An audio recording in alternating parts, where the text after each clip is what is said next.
A whole German army group did not collapse because one line broke. It collapsed because the men inside it kept receiving small reports that seemed manageable, until those reports quietly erased the front around them. Operation Bagration was not just a Soviet offensive in Belarus. It was a slow loss of maps, roads, orders, commanders, and belief, seen through the eyes of men who realized too late that the rear was no longer safe. Tonight, we step inside that German headquarters and watch the moment a powerful army begins to lose the war before it fully understands what is happening.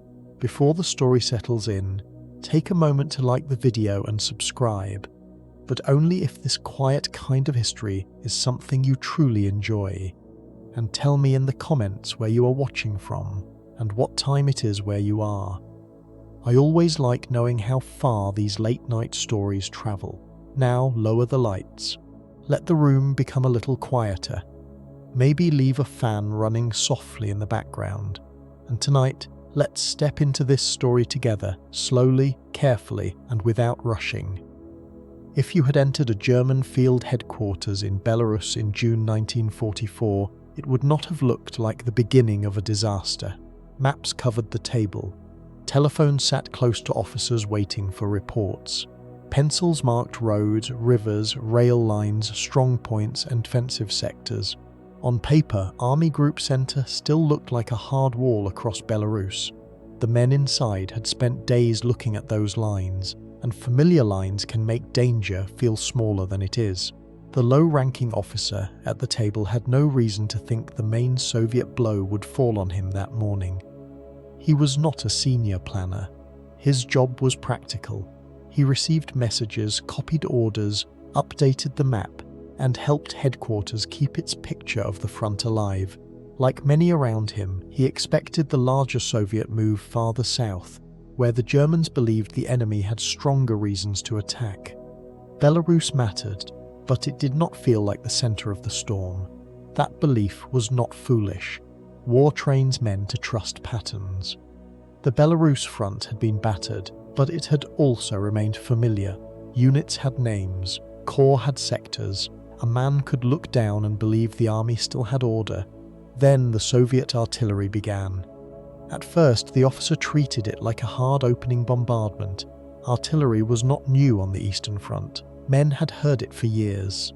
A heavy barrage could mean a local assault, a diversion, or a test of the line. The first instinct in headquarters was not to panic, but to sort the noise into known neat boxes. One sector under fire, then another. A damaged wire, a forward post calling for help, a village reporting Soviet infantry. Each detail still seemed possible to explain by itself. The problem was that the details came too quickly. The guns were not speaking from one narrow place. Reports arrived from too many parts of the line. Telephone operators leaned over their sets. Clerks wrote faster. Officers asked whether the same positions were still held, and the answers became less clear. The officer moved a pencil across the map, then stopped. One mark no longer solved the problem. The front was not being tapped. It was being struck along its whole face. It is almost impressive how many signs a headquarters can receive before admitting that the quiet sector was never really quiet. The men outside the room understood the change in a harsher way. Soldiers in trenches did not see arrows on paper. They felt the ground lift under them. They pressed their bodies into earth and timber, while shells cut wire and smashed positions. Telephone men tried to repair lines being broken again. Messengers waited for a safe gap. A battalion might still exist on the map, while in the forward zone its companies were already scattered or unable to answer. Inside the headquarters, the officer saw the damage through poor messages. A sentence cut short. A location was repeated because nobody knew if it had fallen. A request for artillery support that could not be matched with enough guns. A note saying contact had been lost. These were small pieces, but they carried the shape of something larger. The map still looked neat, but the voices through the wires no longer matched it. This was where helplessness began. The officer could understand danger before he could change anything. He could not order a withdrawal. He could not move reserves on his own. He could not tell higher command that the expectation had been wrong and expect the machine to turn at once. He could only send reports upward, pass orders downward, and watch the distance between order and reality grow wider. By the time a message returned, the position it mentioned might already be half gone. The Soviet plan worked because it attacked German confidence. The Germans expected the main danger elsewhere, so the first hours in Belarus forced them to change their picture while the battle was already happening. Soviet artillery, infantry, armour, aircraft and deception made this blow larger than a normal attack. When the guns opened, they did not simply announce a battle. They exposed how wrong the German reading of the front had been. Modern people get angry when a screen gives them the wrong route, but in that room, a wrong assumption could send thousands of men toward roads that would soon be closed. The sad part is that the beginning still contained ordinary actions. Someone sharpened a pencil, someone moved a map weight, someone asked for the latest report from a division whose line was being torn apart. A cup of coffee cooled beside a telephone. The room did not need to look dramatic. It only needed to keep working under an old belief. That was enough for danger to gain time. Outside, the Soviet bombardment made every German strongpoint less certain. A village that looked like an anchor became a question. A road that looked open became something to worry about. A railway line that seemed useful in the rear could no longer be trusted. The officer might have looked at Vitebsk, Orsha, Mogilev and Minsk, not yet knowing how quickly those places would become pieces of collapse. What stays with me most is how the first crack in a great army can look like paperwork before it looks like defeat. So the morning was not only the opening of Soviet fire, it was the moment when German certainty began to fail. The headquarters still had ranks, maps, procedures and phones, but the battlefield outside was moving faster than the room could understand. The men had believed Belarus was a secondary front because the old picture had trained them to see it that way. The guns made a new picture too quickly for the Germans to accept calmly. The Belarus front had seemed steady because danger was hidden inside routine. The officer began with a map that still promised order, but the barrage turned each line into a question. The first reports did not show the whole disaster, but they made every comfortable explanation weaker. The Germans had believed Belarus was not the main door until the Soviet guns proved that the door had already been chosen. The first explosions did not yet reveal the whole catastrophe, but they made the old map feel less like guidance and more like memory. And as reports arrived from different parts of the line, the frightening thing was not one position under attack, but the way all those small warnings began to fit together. The first reports did not sound large enough to frighten a whole headquarters. A listening post was under fire. One telephone line had gone dead. A unit asked for artillery support. Another report said Soviet patrols were closer than expected. None of these messages by itself proved that the front was breaking. On the Eastern Front, small alarms came every day. Men had learned to write them down, mark them, and wait. The low-ranking officer took the first messages the way he had taken many others. He copied the time, he checked the sector, he looked at the map and placed the trouble where it seemed to belong. A mark near one village, a note beside a road, a question near a battalion position. It felt like work, not fear. Headquarters existed to turn noise into order, and the officer believed order could be found if he wrote carefully. Armies cannot panic every time a wire is cut or a forward post calls for help. Wires break. Men exaggerate. Smoke hides movement. Artillery makes every soldier think his section is the center of the battle. The officer knew early reports were incomplete. His duty was to slow them down and fit them into the picture. Then the picture began to resist him. The reports did not grow in one straight line. They appeared in different places, too far apart to feel like one simple attack, yet too close in time to feel accidental. One sector asked where its neighbouring unit had gone. Another said the road behind it was being shelled. A third could not reach its forward company. A fourth demanded guns, then fell silent. The officer moved his pencil across the map, and the red mark spread faster than his explanation. It is a strange kind of comfort when every report sounds small, until the small reports start arriving from everywhere. At the front, the men did not experience the reports as small. A cut telephone line meant a platoon no longer knew whether help was coming. A lost outpost meant the men behind it no longer knew what was in the trees. A request for artillery support meant soldiers were lying under fire and waiting for guns already busy somewhere else. Each message on the headquarters table had bodies behind it, and those bodies were learning the truth before the map did. The officer could feel his work becoming less useful. He was still writing, still asking, still checking, but the answers came broken. A voice would name a village and then fade. A clerk would ask whether a unit was still holding, and another man would shrug because the telephone had gone dead. Someone would say that the line was only disrupted. Another message made that sentence harder to believe. The room did not burst into chaos.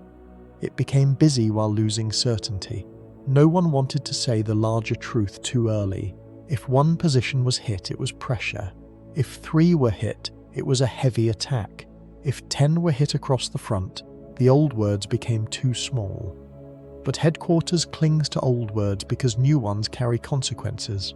To call it the main blow meant admitting that the Germans had been looking in the wrong direction. Modern people may lose patience when messages arrive out of order, but in that room, mixed signals could hide the destruction of an entire front. The Soviet attack used that confusion well. Artillery not only smashes trenches, it cut wires, blocked roads, separated units, and filled headquarters with messages that arrived late or half complete. Infantry and tanks pressed into places where the Germans were still trying to decide what kind of battle this was. The danger was not only firepower, it was speed added to uncertainty. A report useful in the morning could become useless by the time it is confirmed. The saddest scene was a hand marking the same map again and again. A red pencil moved near one village, then another, then another.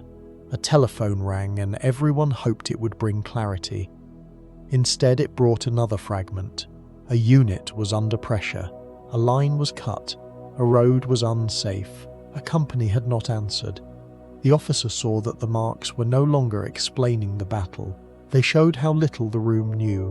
What stays with me most is how helpless a man can be when he is surrounded by information, but none of it arrives whole enough to save anyone.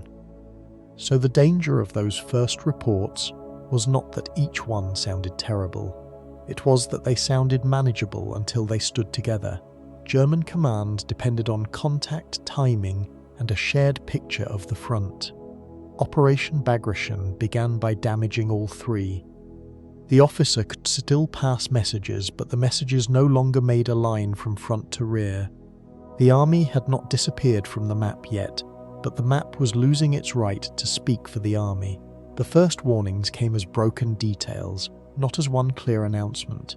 A few attacked posts, a few dead wires, a few calls for guns, and then too many to ignore. The front was not simply being pushed, it was being peeled open in separate places at once. The officer tried to treat each report as a separate problem, because that was the only way the room could keep working. But the red marks appeared too quickly, and each new one made the old map feel less honest. By the time the pattern became visible, the question was no longer where the Soviets were attacking, but which German position would be trapped first. Vitebsk first became a problem on the map before it became a grave problem in the field. The name was already familiar to the German officers in the headquarters. It sat there like a fixed point, marked, discussed, defended, and surrounded by lines that made it look stronger than it was. To men who worked with maps every day, a place with a name, a garrison, and orders to hold could begin to feel more solid than the ground itself. The low-ranking officer did not decide that Vitebsk would be held. That decision came from far above him, from a command system that still believed in fixed strongpoints. Hitler and the higher German command often treated certain cities and positions as places that had to stand, even when movement might have saved men. A place could be called important, then a unit could be told to hold it, and the word itself began to sound like protection, fortress. Strongpoint, anchor. These words looked useful on paper. At first, the order did not feel completely insane inside the headquarters. Vitebsk guarded an important area. Pulling back too early could open roads, shake nearby units, and look like weakness. A commander could tell himself that holding firm would buy time. A staff officer could tell himself that the front might steady if each important place refused to move. War often makes bad decisions sound reasonable when they are wrapped in the language of discipline. Then the reports around Vitebsk began to change. The Soviet pressure not only strikes the front of the position, it began to make the sides feel unsafe. Units near the city asked about their neighbours. Roads that had looked available became uncertain. Messages from forward elements became shorter. The officer heard that some units were still ordered to hold, even as the lines around them narrowed. On the map, Vitebsk still looked like a defended place. In the reports, it started to look like a pocket forming. It is almost generous how a high command can call a position a fortress, then leave the men inside to discover that the walls are mostly made of orders. The soldiers around Vitebsk felt the trap before the headquarters fully admitted it. A man in a trench did not care what word had been written beside the city. He cared whether ammunition arrived, whether the road behind him was still open, whether wounded men could be moved, and whether anyone knew where the next Soviet attack would come from. When the sides of a position begin to close, holding ground stops feeling brave and starts feeling like waiting for the door to shut. The low-ranking officer could hear that thesh change through the messages. A unit asked whether withdrawal was permitted. Another asked if the road west was still clear. A third reported Soviet movement where the map had not yet caught up. Somewhere, a commander needed permission to move before permission was no longer useful, but headquarters did not move as quickly as the ground did. Reports went upward, orders came downward. Each step took time, and time was exactly what the men near Vitebsk were losing. This was one of the cruel parts of the German system in 1944. Lower officers could see a local danger clearly, but the decision to abandon a named position was tied to pride, fear, command habit, and Hitler's refusal to give ground easily. A small officer could mark the danger. He could repeat the request. He could pass on the warning, but he could not turn a fixed order into a safe road. He could not make a trapped unit free simply by understanding that it was trapped. Modern people think a delayed approval at work is frustrating, but on that front, a delayed permission to move could turn a living unit into a surrounded one. The Soviet attack made fixed defense dangerous because it did not need to crush every position from the front at once. It could push around strong points, cut roads, break contact, and make the defenders stay until they became easier to isolate. Vitebsk was not only being attacked as a city, it was being held in place while the wider battle moved around it. That is why the old idea of standing firm became so deadly. It gave the Soviets something solid to close around.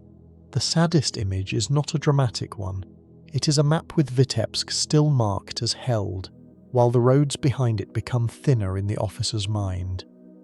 A pencil circle grows more serious each time a report arrives. Someone asks whether a route remains usable. Someone else says the information is not confirmed. A telephone rings, and for a moment the room hopes for clarity. Instead, another unit reports pressure. Another contact fails, and the circle feels smaller. Outside that room, the men inside the forming pocket would have had less and less room to think about strategy. They would have been thinking about fuel, shells, food, wounded comrades, broken vehicles, and the simplest question of all, whether the way out still existed. A defensive position can sound noble from a distance. Up close, it becomes men waiting beside guns, listening for orders that may arrive after the road has closed. What stays with me most is how a place can remain secure on paper, at the same time real men are already running out of exits. When withdrawal finally became unavoidable, it was already too late for many. That is the tragedy of Vitebsk in this story. The order to hold had not preserved the front. It had helped turn a position into a trap. The officer in the headquarters could still see the city on the map, but its meaning had changed.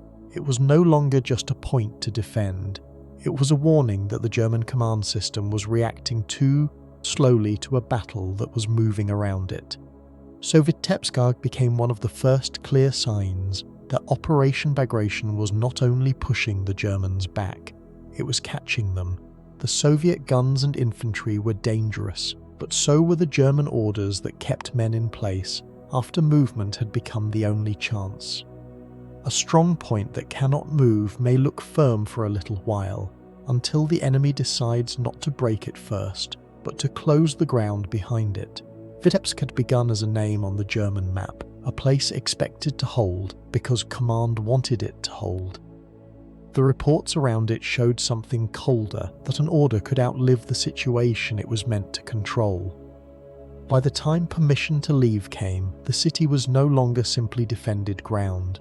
Vitebsk showed that a fixed position can become dangerous when the world around it starts moving faster than the order holding it there. The headquarters could still repeat the command to stand firm, but the roads, wires and neighbouring units were already telling another story, and once Vitebsk began to close, the same pressure started pointing west, toward Orsha and the road that led deeper into the German rear. Orsha mattered because it was not only a name on the map, it sat on the main road and rail line back toward Minsk, which meant movement, fuel, messages, wounded men and orders. Once the road to Minsk began to shake that morning, the officer was no longer marking lost ground. He was watching the army's way of thinking fail, one report after another. The low-ranking officer knew why Orsha had to be watched closely. Men could retreat through roads like that. Ammunition could move through them. Staff cars could carry orders. Medical trucks, field kitchens and reserve units depended on routes that looked dull until threatened. A battle is often held together by roads that let frightened men still belong to something larger. At first, the reports from Orsha could still be treated as serious but local. Soviet pressure near the road, heavy fire near a crossing, infantry pushing into a sector, a unit asking whether reserves were available. The officer marked the place and kept the event inside a familiar frame. If Orsha was under attack, then Orsha had to be defended. That was simple enough to write down then. Then the Soviet arrows on the map stopped behaving like arrows that belonged at the front. They did not only press against the German line, they began to point beyond it. Reports suggested movement into the rear, toward roads needed for withdrawal and control. The officer saw that danger was no longer facing soldiers from the east alone. It was moving behind them, where headquarters had expected space, not sudden decisions. A road always looks less heroic than a strong point, until losing the road makes every strong point feel like a room with no door. The men near Orsha understood that change in practical ways. A driver waiting for orders could hear that a route was no longer safe. A wounded man might be placed on a truck without anyone knowing if the truck could get through. A gun crew might be told to move, then find the road behind them crowded, shelled or cut. Fear does not always arrive as a scream. Sometimes it arrives as a question nobody can answer. Which way is still open? Inside headquarters, the officer saw the same fear turn into confusion. A unit that should have been behind the line was suddenly mentioned as under threat. A rear road had to be checked like a front position. A staff officer asked whether Minsk could still be reached from that sector. Someone tried to confirm where the Soviet tanks had been last seen. The answers were late, partial, and aging. The old map had two clear worlds, the front and the rear. The front was in danger. The rear was where order lived. Orsha damaged that comfort. Once Soviet forces pushed through the area, the rear became a place that had to be defended, questioned, and feared. The Germans were not only losing a position, they were losing the difference between where the battle was and where it was supposed to be. No one needed grand words. He could see it in the work itself. Lines had to be crossed out. Arrows pointed west. Requests arrived from places that should not have needed help yet. The map did not become useless at once. It became less trustworthy each time a report forced him to redraw what he had believed. Anyone who has watched a simple plan collapse after one blocked road knows the feeling in a small way, but here the blocked road belonged to an army. The Soviet attack through Orsha showed why speed could be more frightening than fire alone. Fire could kill men where they stood. Speed could make decisions expire before they arrived. A German order might reach a unit whose flank was already open. A direction for withdrawal might point toward a road under Soviet pressure. A request for fuel might be answered after the needed trucks had been abandoned. The saddest thing in that headquarters was not only the red marks moving west, it was the slow loss of confidence in ordinary words: rear, route, reserve, withdrawal, supply. These words had helped officers organize the war. Now each one needed a question beside it. Was the rear still rear? Was the route still passable? Was the reserve still able to move? Was withdrawal still a plan, or only a hope waiting to be cut? What stays with me here is how quickly a military system can become frightened of its own roads. By the time the officer understood what Orsha meant, the danger had widened. Minsk was not yet lost, but it was no longer a safe name. It had become the place everyone needed and feared losing access to. The road to Minsk was no longer a line drawn westward. It was the path by which command, retreat, supply, and survival still hoped to remain connected, so Orsha was more than a breakthrough. It was a break in the German understanding of the battlefield. The Soviets had shown that they were not stopping at the outer skin of Army Group Center. They were reaching for the nerves behind it. Once those nerves were touched, every other part of the body began to feel less certain. Orsha made the rear feel exposed, and that was more disturbing than another damaged trench. The officer could still see Minsk on the map, but the road toward it no longer looked like a promise. From that point on, every report from the center of the front carried a quieter fear that some German units were not being pushed back, but being held in place while the ground closed around them. Mogilev still looked like a place where the German front might hold. That was the dangerous part. In the center of the battlefield, units around the city continued to fight, report, and answer orders. They had not vanished from the map. Their positions were still marked. Their names still appeared in the headquarters paperwork. To the low-ranking officer watching the situation, this made the disaster harder to read, because a front can look alive in the center, while its sides are already being cut away. If you enjoy this kind of quiet war history, remember to subscribe to the channel, because the real danger in stories like this often begins in the small details. The officer had reason to watch Mogilev with caution, but not yet with full panic. A defended city in the center could make everything seem less hopeless. If troops were still holding there, then perhaps the front had not completely broken. If messages still came from the area, then perhaps the command still had some grip on the battle. If a place could resist, then maybe the Soviet attack was powerful but containable. That is how men inside headquarters bought themselves a little time, by trusting the signs that looked least frightening. The problem was that Mogilev's resistance did not mean what the Germans wanted it to mean. The Soviet plan did not need every German position to collapse at the same moment. It could let some places keep fighting while other Soviet forces moved around them. A city that remained stubborn in the center could even help the attackers if it kept German units fixed while the flanks were being crushed. The officer might have seen Mogilev still marked as held, while other reports from the north and south began to make that word feel less comforting.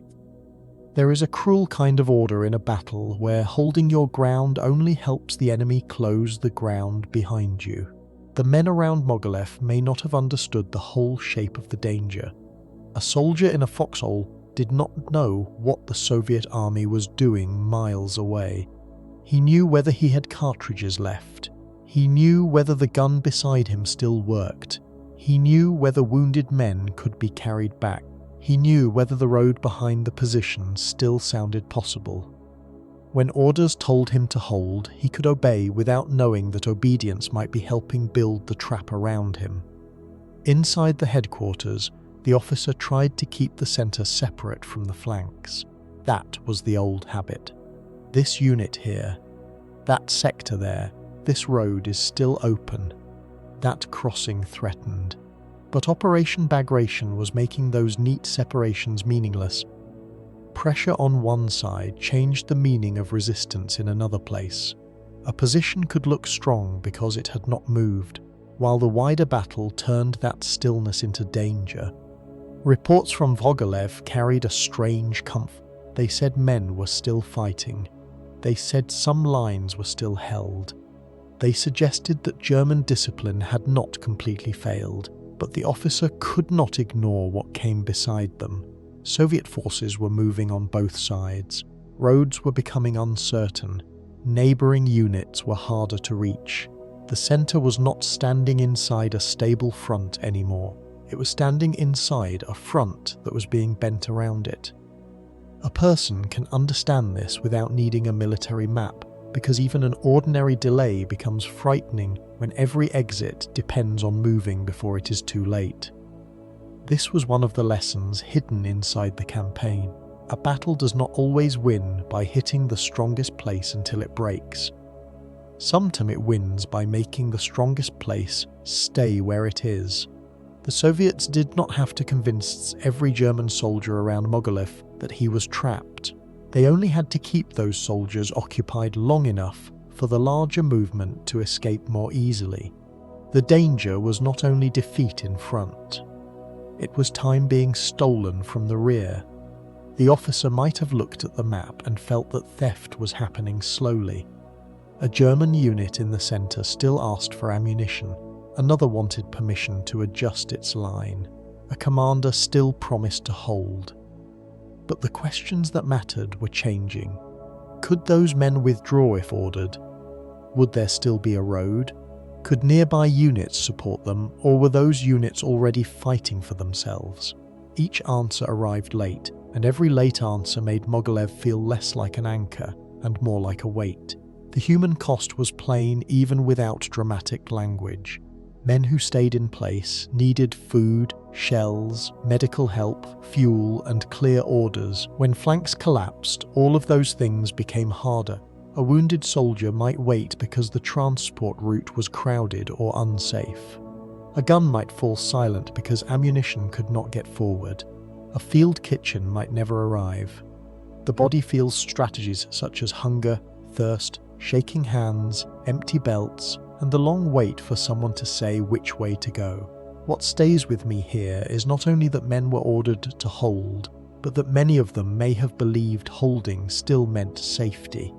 That belief made Mogilev tragic. The city was not useless to defend. It mattered, but in the shape of Bagration, being important did not guarantee rescue. The German command still wanted strong points, lines, and stubborn centers of resistance. The Soviet attack punished that thinking by making fixed places easier to isolate. A man at headquarters could still write the word holding beside Mogilev, but the word no longer meant control. It might only mean that the men there had not yet been allowed to leave, so Mogilev showed a colder kind of collapse than a direct breakthrough. It showed how an army can be held in place by its own orders, its own pride, and its own hope that the centre will steady the sides. The low-ranking officer did not need to see the whole Soviet plan to feel something was wrong. He only had to watch the centre stay firm while the map around it began to narrow. Mogilev remained on the map as a place still fighting, but that made the danger harder to accept, not easier. The longer those German units held, the more the battle around them changed the meaning of holding, and farther south, near Bobruisk, the same pattern would become harder to misunderstand, because there the German army would not merely be delayed, it would begin to break into pieces. Bobruisk made the disaster harder to hide because it did not look like a line bending backward. It looked like pieces breaking loose from each other. In the southern part of the front, the German Ninth Army was being hit so hard that the old language of withdrawal no longer fit. A withdrawal still sounds like a body moving in one direction. Around Bobruisk, the body was beginning to split. The low-ranking officer in the headquarters first saw it through reports that no longer came in clean order. A road was crowded. A bridge was blocked. A column was asking for instructions. A gun unit had lost its towing vehicles. A medical convoy needed a route west. None of these messages alone described the whole disaster. Together, they made a picture more frightening than one lost position. Bobruisk mattered because it sat where German forces needed room to move. If the southern sector could pull back in order, there might still be a chance to form another line. But order needs space. It needs roads that are not jammed, fuel that reaches trucks, officers who know where their units are, and rear areas that remain rear areas. Once Soviet pressure threatened the routes around Bobruisk, every delay became heavier. The officer marked the reports, but the marks no longer looked like a front. They looked like scraps. A unit here, a broken column there, a road filled with vehicles, a pocket of men trying to move without clear contact. The map still used neat symbols, but the voices coming in did not sound neat anymore. There is something almost absurd about calling it a retreat when half the army is asking which road still exists. For the men on the roads, strategy became simple and ugly. Drivers tried to keep trucks moving. Horses pulled guns that were too slow for the collapse. Wounded men lay on carts or beside equipment waiting for someone to make room. Infantrymen from different units mixed because roads cared nothing about organisation. A man might look around and no longer know whether the soldiers beside him belonged to his regiment or nobody at all. This was not the clean movement shown in staff plans. A planned withdrawal has timing, rear guards, traffic control and clear orders. Around Bobruisk, too many things needed the same narrow roads at the same time. Guns, wagons, staff cars, field kitchens, ammunition trucks, wounded men, stragglers and headquarters vehicles all pressed toward the same exits. The officer began receiving messages that felt less like reports and more like pleas. A unit needed permission to move. Another needed fuel. Another had lost contact with its commander. Some wanted artillery cover. Some asked where the next line was. The battle had become faster than the office that was supposed to control it. A blocked road in normal life is only an inconvenience, but here it could decide whether wounded men reached safety or vanished inside a pocket. The Soviet attack near Bobruisk showed that Army Group Center was not only being forced backward, it was being separated into parts that could no longer help one another.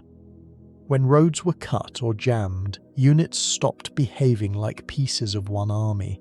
They became groups trying to survive long enough to find direction.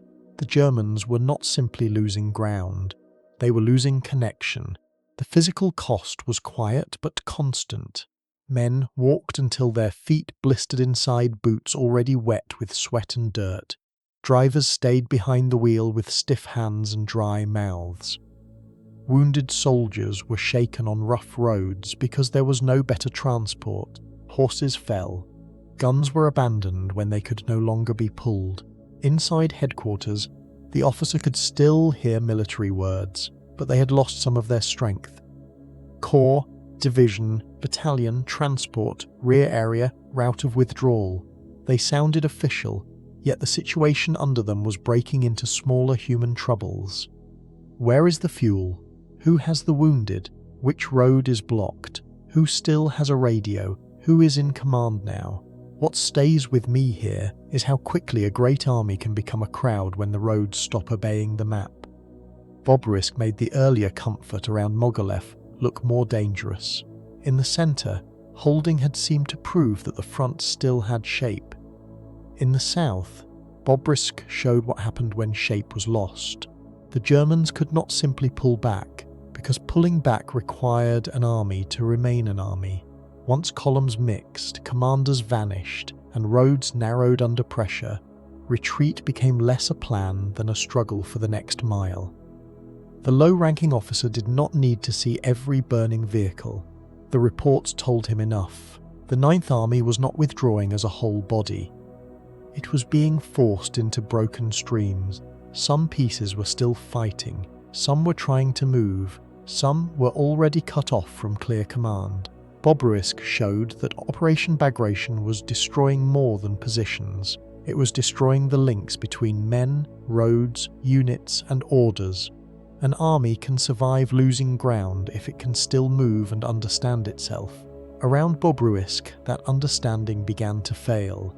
The officer could still draw arrows, but arrows did not clear roads, find fuel, or gather scattered men back into divisions.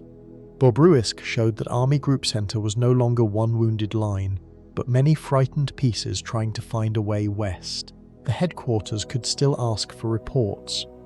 Yet the answers came from columns, pockets, and broken groups, rather than from a stable front.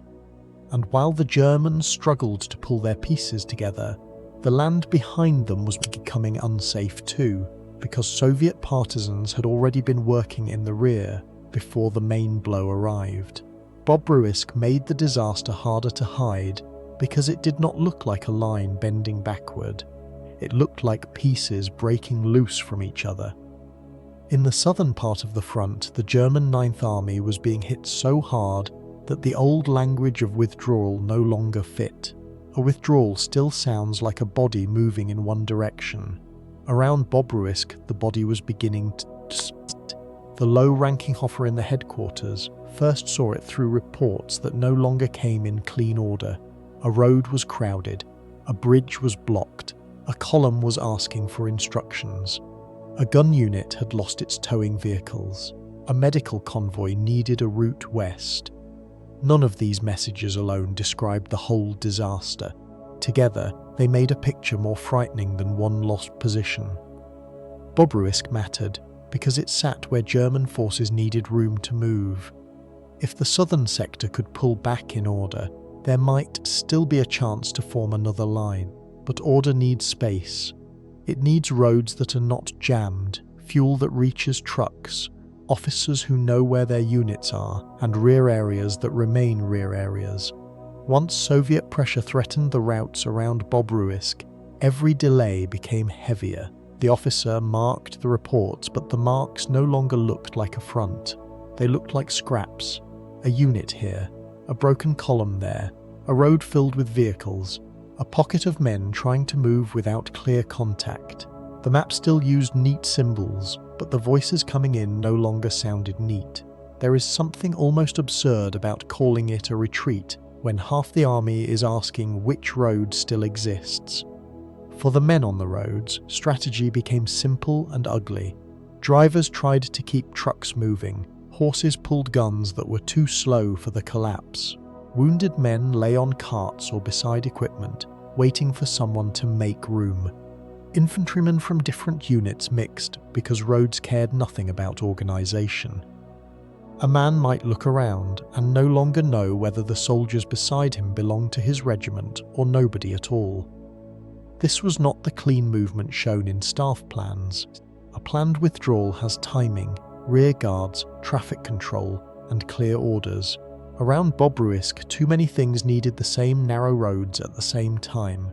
Guns, wagons, staff cars, field kitchens, ammunition trucks, wounded men, stragglers, and headquarters vehicles all pressed toward the same exits. The officer began receiving messages that felt less like reports and more like pleas. A unit needed permission to move. Another needed fuel. Another had lost contact with its commander. Some wanted artillery cover. Some asked where the next line was. The battle had become faster than the office meant to control it. A blocked road in normal life is only an inconvenience. But here it could decide whether wounded men reached safety or vanished inside a pocket.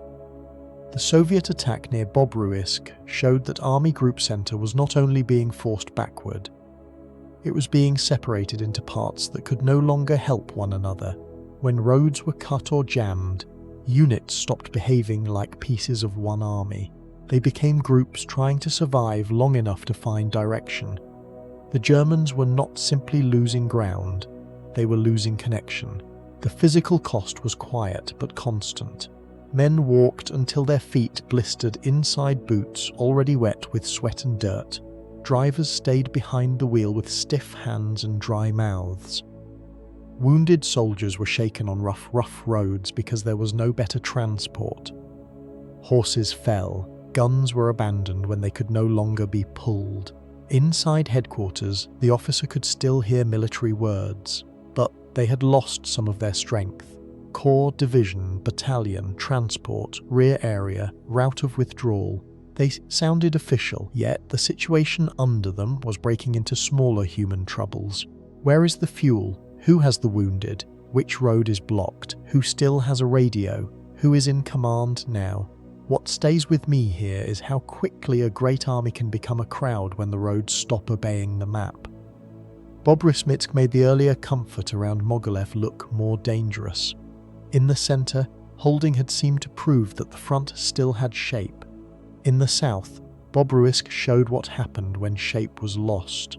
The Germans could not simply pull back because pulling back required an army to remain an army. Once columns mixed, commanders vanished, and roads narrowed under pressure, retreat became less a plan than a struggle for the next mile. The low-ranking officer did not need to see every burning vehicle.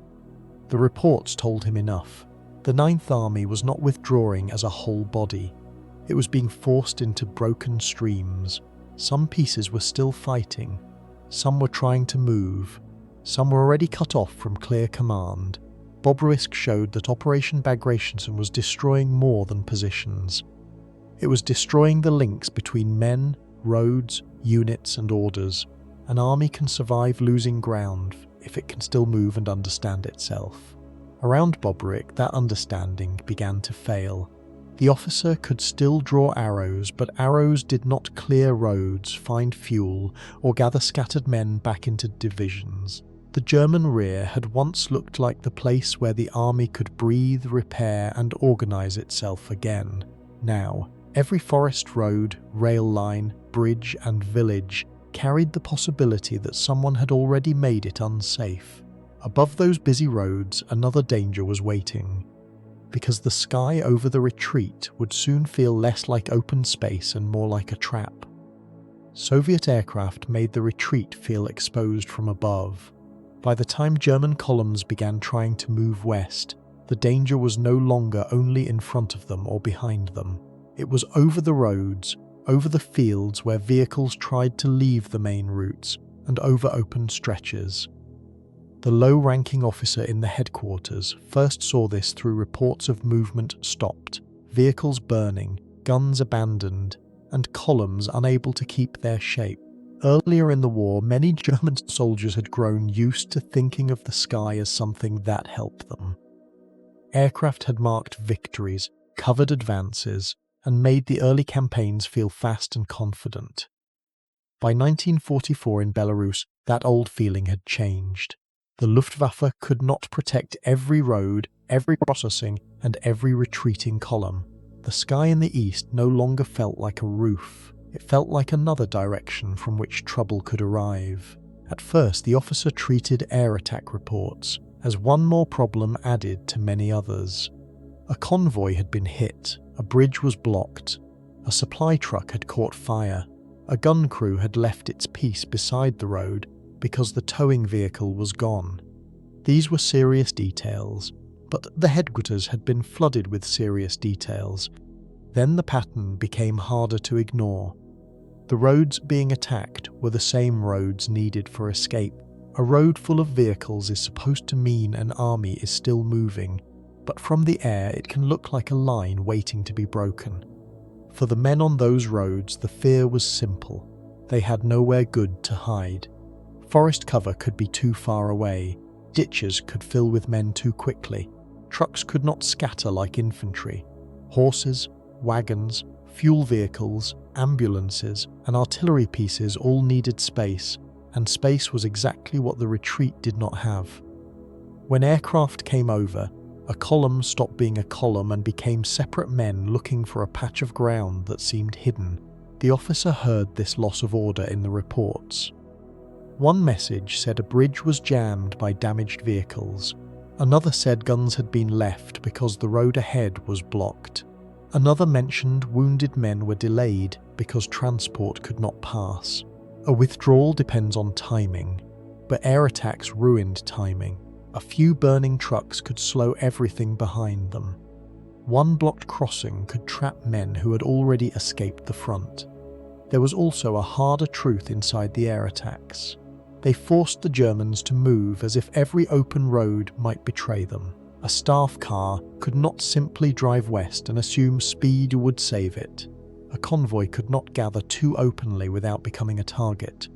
Units that needed to move together had to break, halt, hide, and try again. Each pause gave Soviet ground forces more time to close the distance. Anyone who has ever felt trapped in traffic can understand the helplessness in a small way, except these men were not late for safety. They were being hunted on the way to it.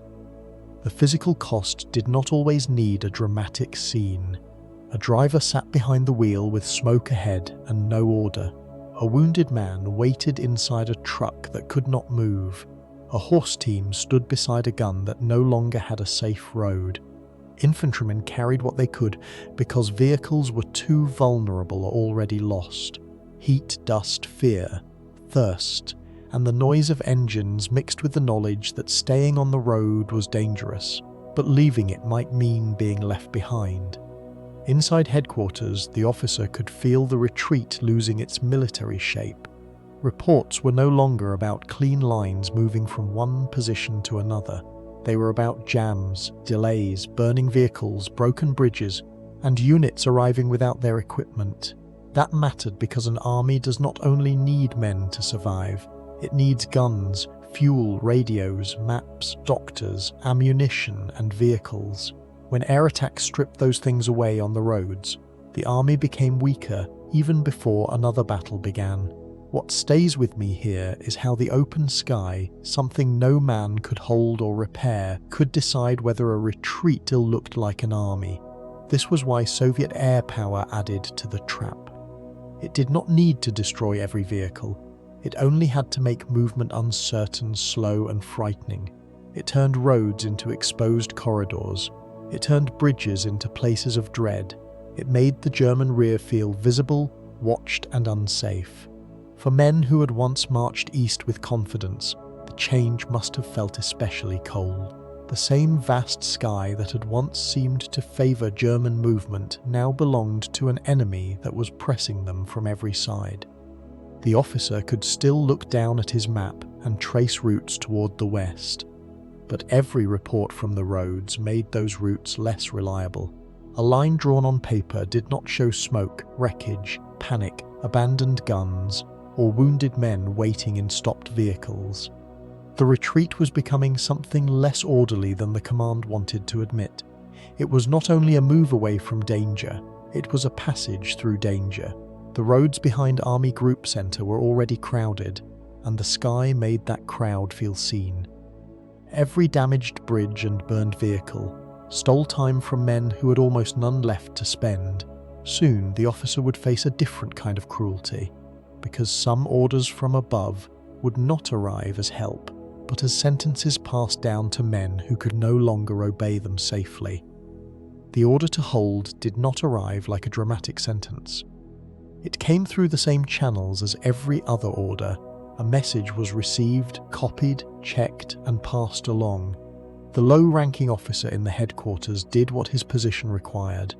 He took words from above and sent them toward men below. On calmer days, that was command. During Operation Bagration, it began to feel like passing a locked door to men already trapped inside a burning room.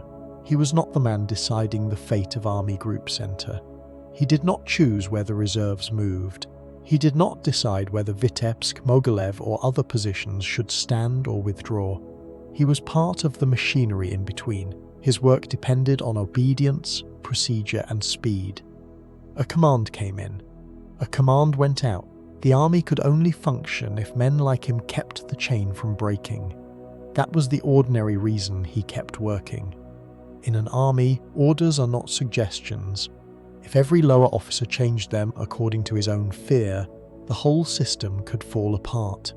The officer knew this. He had been trained to respect the line between seeing danger and having the authority to answer it. A battlefield can punish hesitation, but armies also punish disobedience. That left him in a narrow place. Then the messages from the front made that narrow place feel cruel. Units asked permission to pull back. Others asked for ammunition. Some needed artillery support that could not be provided. Some asked which road remained open. A commander reported pressure on both sides and wanted to know whether he was still expected to hold. The officer could see the requests piling up, and he could see that many answers were arriving too late to match the ground outside. It takes a special kind of system to make a man useful by turning him into the messenger of an order everyone can feel has already expired. The men receiving those orders had less room for theory. A battalion commander might look at his flanks and understand that staying meant isolation. A gun crew might have shells for only a short time. A wounded man might wait for a vehicle that could not reach him. Infantrymen might still hear that they must hold, even while the road behind them filled with smoke, carts, trucks, and men from other units. To them, the order did not sound firm. It sounded distant. Inside the headquarters, the officer could feel the distance between the voice above and the fear below.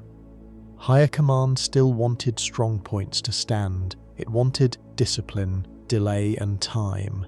On paper, that could sound reasonable. Holding one position might protect another. Holding a road might slow the enemy. Holding a city might give reserves a chance to move. But on the ground, every hour could close an exit. The cruel part was that the officer was close enough to understand the danger, but not high enough to change the decision. He heard the broken reports before a distant command could feel their weight. He saw which roads were becoming doubtful. He knew which units had stopped answering. Yet his authority ended at the edge of the message. He could warn, he could repeat. He could ask for clarification. He could not save a unit by deciding that reality had outranked the order. A man in an office waiting for approval can feel trapped by paperwork. Here, the paperwork had rifles, trucks, wounded men, and whole companies attached to it. The physical cost of delayed orders spreads through small suffering. Men stayed in forward positions longer than their bodies could bear. Ammunition belts became lighter. Water ran low. Wounded soldiers remained near the line because evacuation routes were confused or unsafe. Radio operators strained to hear through static. Runners carried messages across ground that had already changed by the time they arrived. The army still spoke in official phrases, but the men under those phrases were sweating, bleeding, starving, waiting, and what stays with me here is not only that bad orders were given, but that ordinary officers had to keep giving them a voice. This is where the command becomes painful to watch. The officer was not innocent in the simple sense. He was part of the army, he wore the uniform, he helped the system function, but he was also trapped inside it. He could see that obedience had become dangerous, and still obedience was the only action allowed to him. The war did not give him a clean moral place to stand. It gave him a telephone, a map, and men asking for help he could not create.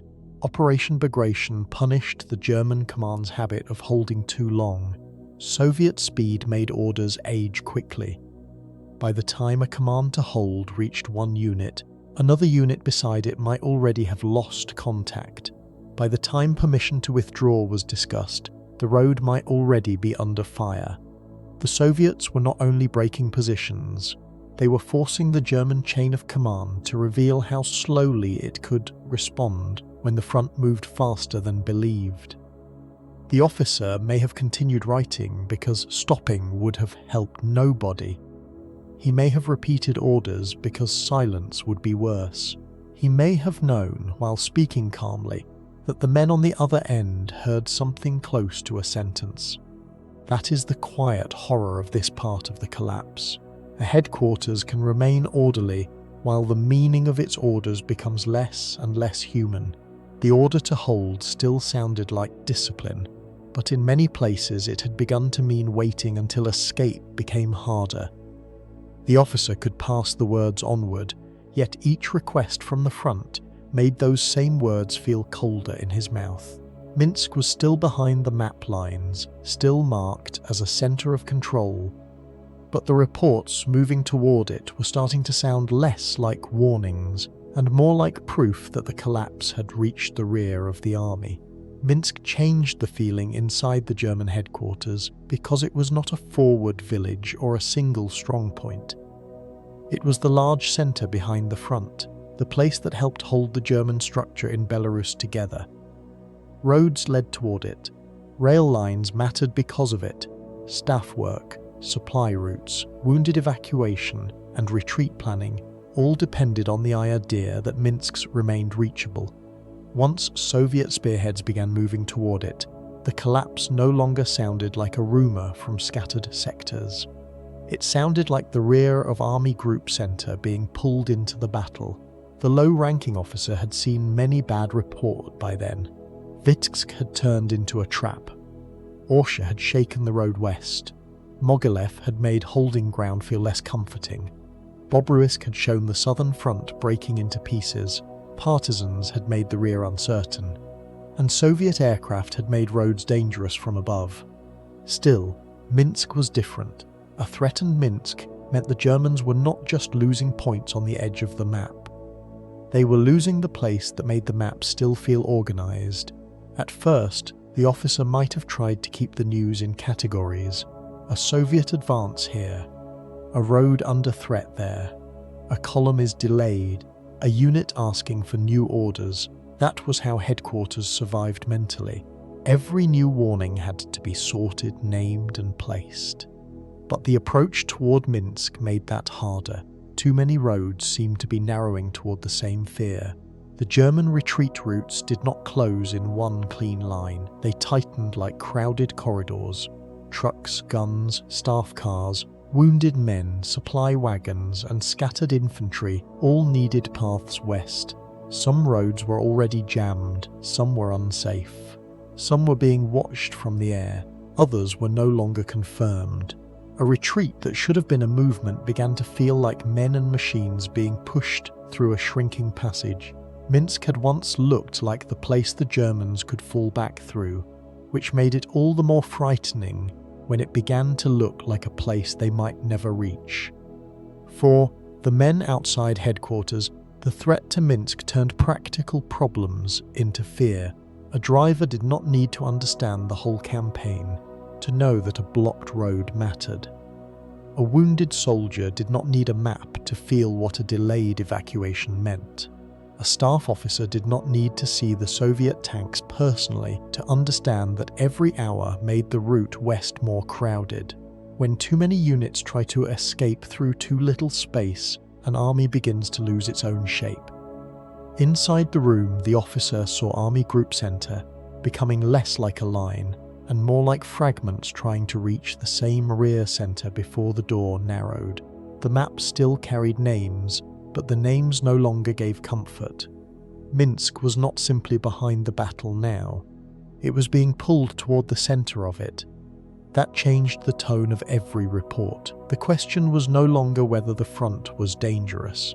The question was whether the German army still had enough open space to save itself. There was a known date range to the larger operation, from late June into August 1944, but the men inside that headquarters did not experience it as a clean entry in history.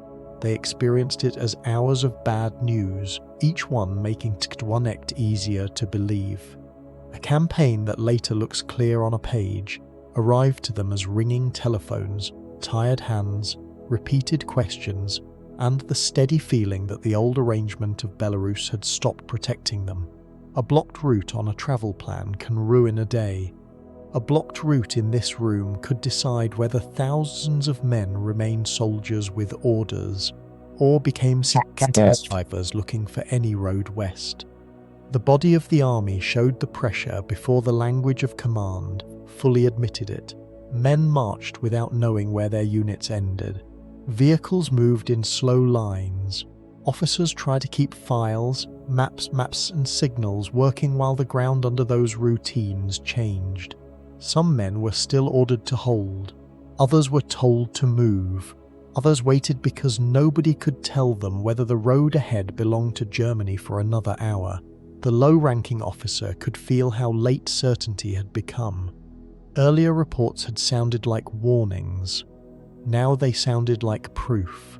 Minsk being threatened meant that the rear was no longer a safe answer to the front. It meant that every trapped unit east of the city might soon become harder to reach. It meant that retreat, supply, command and rescue were all being squeezed into the same narrowing space. What stays with me here is how a city can remain just ink on a headquarters map while becoming the last hope of men who may never see it. So this was the point where the story changed. The Germans were no longer dealing with a dangerous Soviet attack that could be measured sector by sector. They were watching Army Group Center lose shape. Its front was broken, its roads were crowded, its rear was unsafe, and its center of control was under threat. The headquarters could still function, but the thing it was trying to control was coming apart faster than its procedures could follow. Minsk did not have to fall yet for the Germans to feel what its danger meant. Once the roads toward it became crowded with fear, the whole army seemed to be moving toward a door that was narrowing from both sides. Some units east of the city would soon discover that they were no longer retreating toward safety, but waiting inside a space the map had not admitted was closing. The units east of Minsk did not disappear all at once. That was what made the moment so heavy inside the headquarters. They were still on the map. They still had names. Some still sent messages. Some still asked for fuel, ammunition, medical transport, or permission to move. But after Soviet forces closed in near Minsk, those German units were no longer simply behind a broken front. They were inside a space that was closing faster than anyone could rescue. The low-ranking officer could see it first as circles. A staff officer drew them around areas where German formations were believed to remain. At another time, those circles might have looked like normal military markings. A unit here, a corps there, a group is still holding east of the city. But now each circle carried another meaning. It was not only a symbol, it was men with empty canteens, tired legs, wounded comrades and engines running low on fuel. At first, the headquarters still tried to speak in the language of control. Which units were inside the pocket? Which roads were still open? Could a breakout be organized? Could supplies reach them? Could artillery help? Could orders be passed? The questions sounded practical, and practical questions helped the room keep working. But each answer made the situation smaller. One road was blocked, another was under fire, a bridge was uncertain, a unit had not answered, a commander could not be reached. There are few things colder than a map that still shows where men are, while no one in the room knows how to get them out. For the trapped soldiers, the collapse did not feel like an arrow on paper. It felt like fuel running out before the next village. It felt like ammunition being counted instead of issued. It felt like wounded men lying beside a road because the vehicles had to keep moving or had already been destroyed. It felt like officers trying to gather men from different units and turn them back into something that could still obey an order. A trapped army does not remain tidy for long. Infantrymen lose contact with their companies. Drivers look for anyone who knows which way west still works. Artillery crews abandon guns when horses or trucks can no longer move them. Men who once belonged to clear formations begin following whoever seems to have a plan. Hunger, smoke, exhaustion, and room do more damage than any headquarters map can show. Inside the room, the officer had to keep listening. A unit asked whether help was coming. Another said it could not move because wounded men filled the available transport. Another wanted to know if it should attempt a breakout. The officer could pass the request upward, but the answer might not arrive in time. Even when an answer came, the ground might already have changed. The trapped men needed roads, fuel, and hours. Headquarters mostly had words. Anyone who has waited for a rescue that keeps being delayed can feel a small part of this helplessness. But here the delay belonged to whole formations. This was where the larger failure became human. Army Group Center was not destroyed only by big movements and famous city names. It was destroyed by many small groups reaching the same problem at once. A truck without fuel, a radio without contact, a medic without transport, a platoon without a clear unit, a commander without a road. Each small failure joined the next until the circles on the map became more than military information. They became a record of men being left behind by time. The officer could not tell himself anymore that all of them could be saved. That thought may not have come as a dramatic confession. It may have come quietly while looking at one circle too long. The room might still have been busy. Telephones might still have rung. Clerks might still have copied messages. But somewhere beneath the work, the officer began to understand that some requests were not going to be answered in a way that mattered. What stays with me here is not the size of the encirclement, but the smallness of the men inside it, waiting for orders that had lost the power to change their road. The Soviet closure near Minsk showed how encirclement destroys more than movement. It destroys confidence that the army is still connected to itself. A man inside the pocket might still believe headquarters knew his situation. Headquarters might still believe a unit could try one more route. Higher command might still demand resistance. But the space between these beliefs was filled with broken roads, late messages, and men who had already used up their strength. The low-ranking officer was part of a system that had once promised order. Now he watched order become selective. Some units might escape. Some might be gathered later. Some might fight through in small groups. Others would run out of fuel, ammunition, or time. That was the unbearable part. The map did not show who would be lucky. It only showed where the unlucky were trapped. By then, Minsk had become more than a city behind the line. It was the place that many men needed to pass through but might never reach. East of it, the trapped units were not seating inside one neat pocket. They were waiting inside in confusion. They were groups of tired soldiers trying to understand whether they had been forgotten, delayed, or simply overtaken by a battle moving faster than rescue. The circles east of Minsk looked clean on paper, but inside them were men who were running out of everything except fear. The headquarters still asked for positions, numbers, and routes, while the real question had become which groups could still be reached before the space closed completely. Farther back, the roads that were supposed to carry the army away were beginning to fill with something worse than retreat, a moving crowd of vehicles, horses, guns, wounded men, and orders that no longer knew where to go. The retreat roads behind Army Group Center did not fill all at once. They are filled with small failures joining together. A truck stopped because it had no fuel. A gun could not be pulled because the team was gone or exhausted. A wagon carrying wounded men moved too slowly for the traffic behind it. Infantrymen stepped around vehicles, horses, and abandoned equipment. What had once been a modern army began to look like frightened groups pressed into the same narrow way west. The low-ranking officer in the headquarters first understood this through reports that sounded ordinary in pieces. A road was blocked, a bridge was crowded, a column was delayed, a unit had lost contact with its rear elements.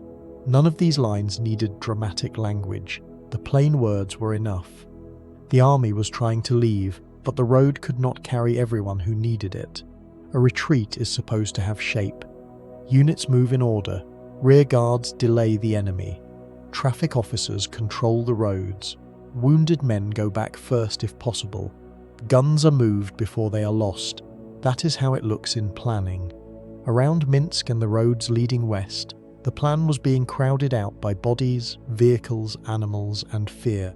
It is hard to call something organized when every man on the road seems to be asking a different version of the same question: where do we go now? The men on the road had no clear view of the campaign. A driver knew only that the truck ahead had stopped. A wounded soldier knew only that the cart under him had not moved for too long. A gun crew knew only that the piece behind them was too heavy, the road was too narrow, and the order to save it no longer sounded possible. Horses stood with hanging heads beside loads they could barely pull. Soldiers who had once belonged to separate units now mixed because the road made no room for neat formations. The officer received these scenes as fragments. A column from one division had crossed into the path of another. A commander could not find part of his regiment. A supply unit had been separated from the troops it was meant to serve. A road marked useful on the map was now useless because too many men had believed in it at the same time. Each report made the word withdrawal feel less accurate. It was an army losing the ability to step back as one thing. A few days can make a modern force look surprisingly old. Trucks run out of fuel, and men walk. Guns lose their towing vehicles and men leave them behind. Radios fail or fall silent, and messages go by runner. Horses return to the center of the picture. Wounded men lie on carts, on trucks, or beside the road while officers decide what can still move. The collapse did not need to be covered in gore to be terrible. It only needed tired people, blocked roads, and too many needs arriving at once. A person who has watched a station or highway become overcrowded may recognize the first shape of this fear, except here the crowd was carrying rifles, wounded men, and the remains of a broken front. Inside headquarters, the officer's authority became smaller with every report. He could ask for a unit's location, but the unit might have split. He could send an order to use one road, but the road might already be blocked. He could record that artillery had been abandoned, but the record did not bring back the guns. He could update the map, but the map could not show who was still walking, who had fallen behind, and who no longer knew which officer to follow. The human helplessness of the retreat sat in ordinary details. A man searched for his company and found only strangers from another regiment. A driver waited beside an empty fuel tank while the line behind him cursed and pressed forward. A medic tried to keep wounded men together, knowing that every delay made them harder to move. An officer counted men by sight because his papers no longer matched the crowd. What stays with me here is how quickly uniforms, ranks, and unit names can matter less than whether there is space left on the road. That was the larger truth hidden inside the retreat. An army is not only weapons and orders, it is a connection. Men must know where to go, whom to obey, what road to use, and where help is coming from. Once those connections break, even trained soldiers can begin to move like civilians fleeing a storm, except they are still expected to fight, carry equipment, save wounded comrades, and obey commands from a system falling behind them. The roads west of the collapsing front showed that Operation Bagration was no longer only breaking German positions. It was turning the machinery of withdrawal into a jammed human mass. The German army had entered Belarus as an occupying force with vehicles, maps, signals, and confidence. Now parts of it were trying to escape through roads too narrow for the disaster it had become. The retreat road did not look like a clean military movement anymore, and that was what made it so honest. Men, horses, trucks, guns, wounded soldiers, and scattered officers were forced together until the army looked less like a command structure and more like a crowd trying not to be left behind. In that crowd, some German officers would begin to notice another cruel reversal. The speed that once made German victories famous was now being used against them with cold patience. German officers did not need anyone to explain the meaning of speed. They had seen what speed could do in 1941, when the Wehrmacht drove deep into Soviet territory, broke through lines, surrounded armies, and made whole sections of the Red Army lose contact with each other. Back then, movement had felt like proof of German strength.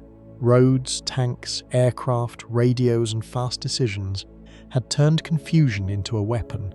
In 1944, around Belarus, that old weapon seemed to be coming back from the other direction. The low-ranking officer in the headquarters might not have used grand historical words while the reports came in. He had work to do. He had roads to mark, units to locate, broken columns to record, and orders to pass. But even a man buried in paperwork could feel the shape of the reversal. Soviet forces were not only pushing, they were moving deep, cutting roads, trapping units, and making German reports arrive too late to matter. If you enjoy this kind of quiet war history, remember to subscribe to the channel and leave a like. These battles are often understood best through the small details that maps alone cannot show.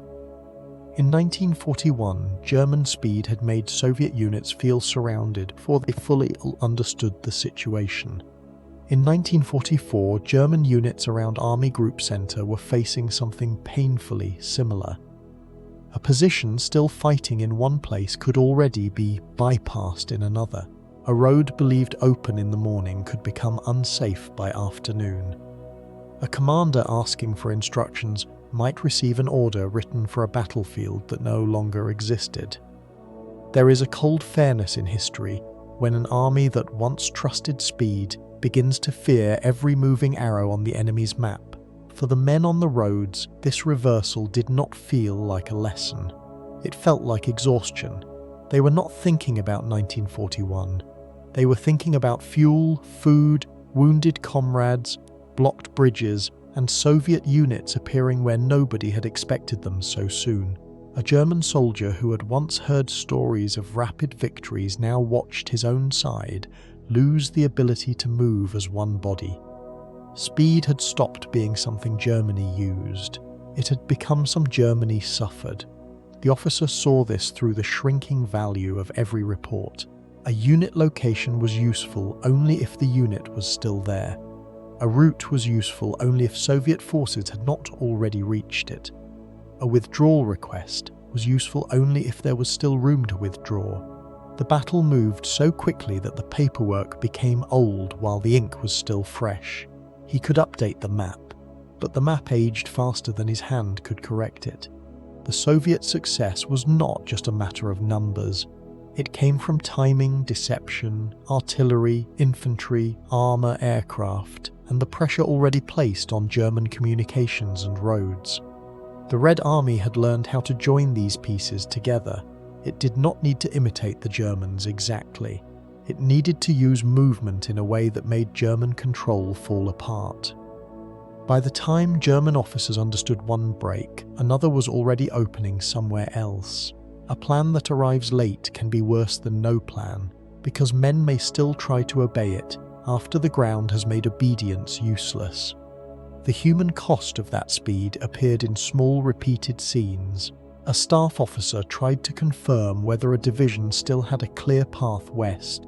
A driver waited behind a stalled column while rumours passed from truck to truck. A wounded man heard that a road was open, then heard it was not. A commander gathered scattered men and tried to make them move before another Soviet thrust cut the way. Every hour made yesterday's confidence look foolish. What stays with me here is not that the Germans were beaten by speed, but that many of them understood the lesson only while it was already closing around them. This is why the idea of Soviet revenge works best when told quietly. It was not revenge as a shouted slogan, it was revenge as a method. In 1941, the Soviet Union had suffered from encirclement, surprise, deep advances, and broken command. In 1944, after years of loss, adaptation, and preparation, the Red Army returned those experiences in a different form. The battlefield itself seemed to remind the Germans of what they had once done to others. The low-ranking officer could not stop that reversal. He could only see its signs. German strongpoints were being bypassed. Rear roads were becoming threatened. Columns were being struck before they could regroup. Units still waiting for orders were being turned into isolated groups. The old German confidence in operational movement had become a memory, and memory did not clear a blocked road or reconnect a dead telephone line. By then, Army Group Center was no longer losing only ground. It was losing rhythm. Orders came too slowly. Reports arrived broken. Units moved without knowing what other units were doing. The Soviets had taken away the Germans' ability to decide calmly. That may be one of the hardest things speed can do in war. It not only moves soldiers across land, it steals the time an enemy needs to understand what is happening. The German army had once used speed to make other armies feel blind, and now blindness was spreading through its own headquarters. What looked like revenge on the map was, for the men inside it, a series of late orders, closed roads, missing units, and questions nobody wanted to answer. Soon, the officer would look at the lists of German divisions and see another uncomfortable truth. Many of the names still existed on paper, but outside the room, they were breaking into pieces too small for the map to admit. The division lists inside the German headquarters looked official. Names were written where they had always been written. Corps divisions, regiments, artillery units, transport columns, and rear services stayed in the files as if the army still had the same shape. A low-ranking officer could open a folder, read a designation, and see a complete formation in his mind. On paper, the structure existed. The reports from the field made that structure feel less real every hour. A division that still had a name might now be scattered groups near a road. A regiment might have lost its commander and moved under whoever could still gather men. An artillery battery might exist in the records, but its guns had been abandoned east of a blocked bridge. A defensive line might remain on the map, even after the soldiers meant to hold it had already pulled away, been cut off, or stopped answering. At first, the officer tried to treat these as shortages. Heavy losses were normal in a major battle. A division could be weakened and still fight. A regiment could be reduced and still hold a piece of ground. An artillery unit could lose guns and still have men. Military language had ways to soften damage. Understrength, disrupted. Temporarily out of contact, reorganizing. Those words helped headquarters keep working. Then the words stopped helping. A report came in saying one division had no clear headquarters left. Another said a regiment was now a few mixed groups moving with strangers from other units. A battery had crews but no usable guns. A supply column had vehicles but no fuel. Men who should have been counted under one command were found under another, or not found at all. The officer looked from the list to the map and began to see two different armies. There is something quietly dishonest about a file that still calls men a division after the battlefield has reduced them to tired groups beside a road.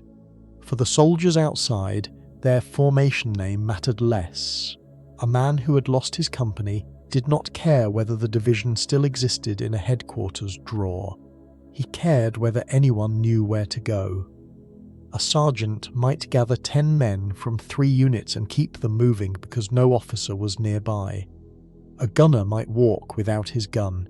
A clerk might carry a rifle because the rear no longer had a safe rear to sit in. The low-ranking officer saw this through small contradictions. The list said one thing, the telephone said another. A map symbol showed a unit holding a sector, but a message from that same area said only remnants were there. Someone asked for the strength of a regiment, and the answer came back as an estimate nobody trusted. The officer could still write the name, but the name no longer carried the weight it was supposed to carry. Anyone who has ever seen a company chart remain neat while the real workplace falls apart knows the smaller version of this problem. The chart keeps boxes and titles. Reality becomes missing people, unanswered messages, and work nobody knows how to finish. In Belarus, the difference was measured in trapped soldiers, lost guns, and roads filling with men who no longer knew who commanded them. The human cost stayed plain. A wounded man might be listed with a unit that no longer had transport. A driver might belong to a column that had split in two. A young soldier might follow the wrong group west because they were the only men still moving. An officer might try to rebuild a battalion from survivors, then learn that the battalion's records still made it look stronger than the men standing in front of him. What stays with me here is how a man can survive the collapse of his unit, then become almost invisible because the paper still pretends the unit is whole. This was more than confusion. It was the breaking of command itself. An army depends on names meaning something. When a headquarters says division, it expects staff, battalions, artillery, signals, transport and supply.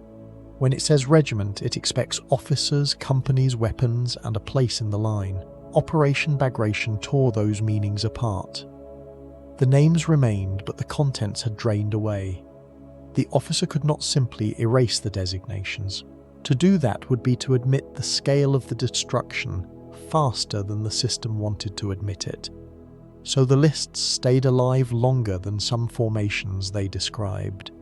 They moved through reports, orders and discussions as if they still pointed to organised strength. But outside the headquarters, the army was being reduced to men walking, men hiding, men searching for fuel, men waiting for someone to know the road. By then, the gap between paperwork and truth had become one of the quietest signs of disaster. Command could still speak in complete units. The field answered with fragments.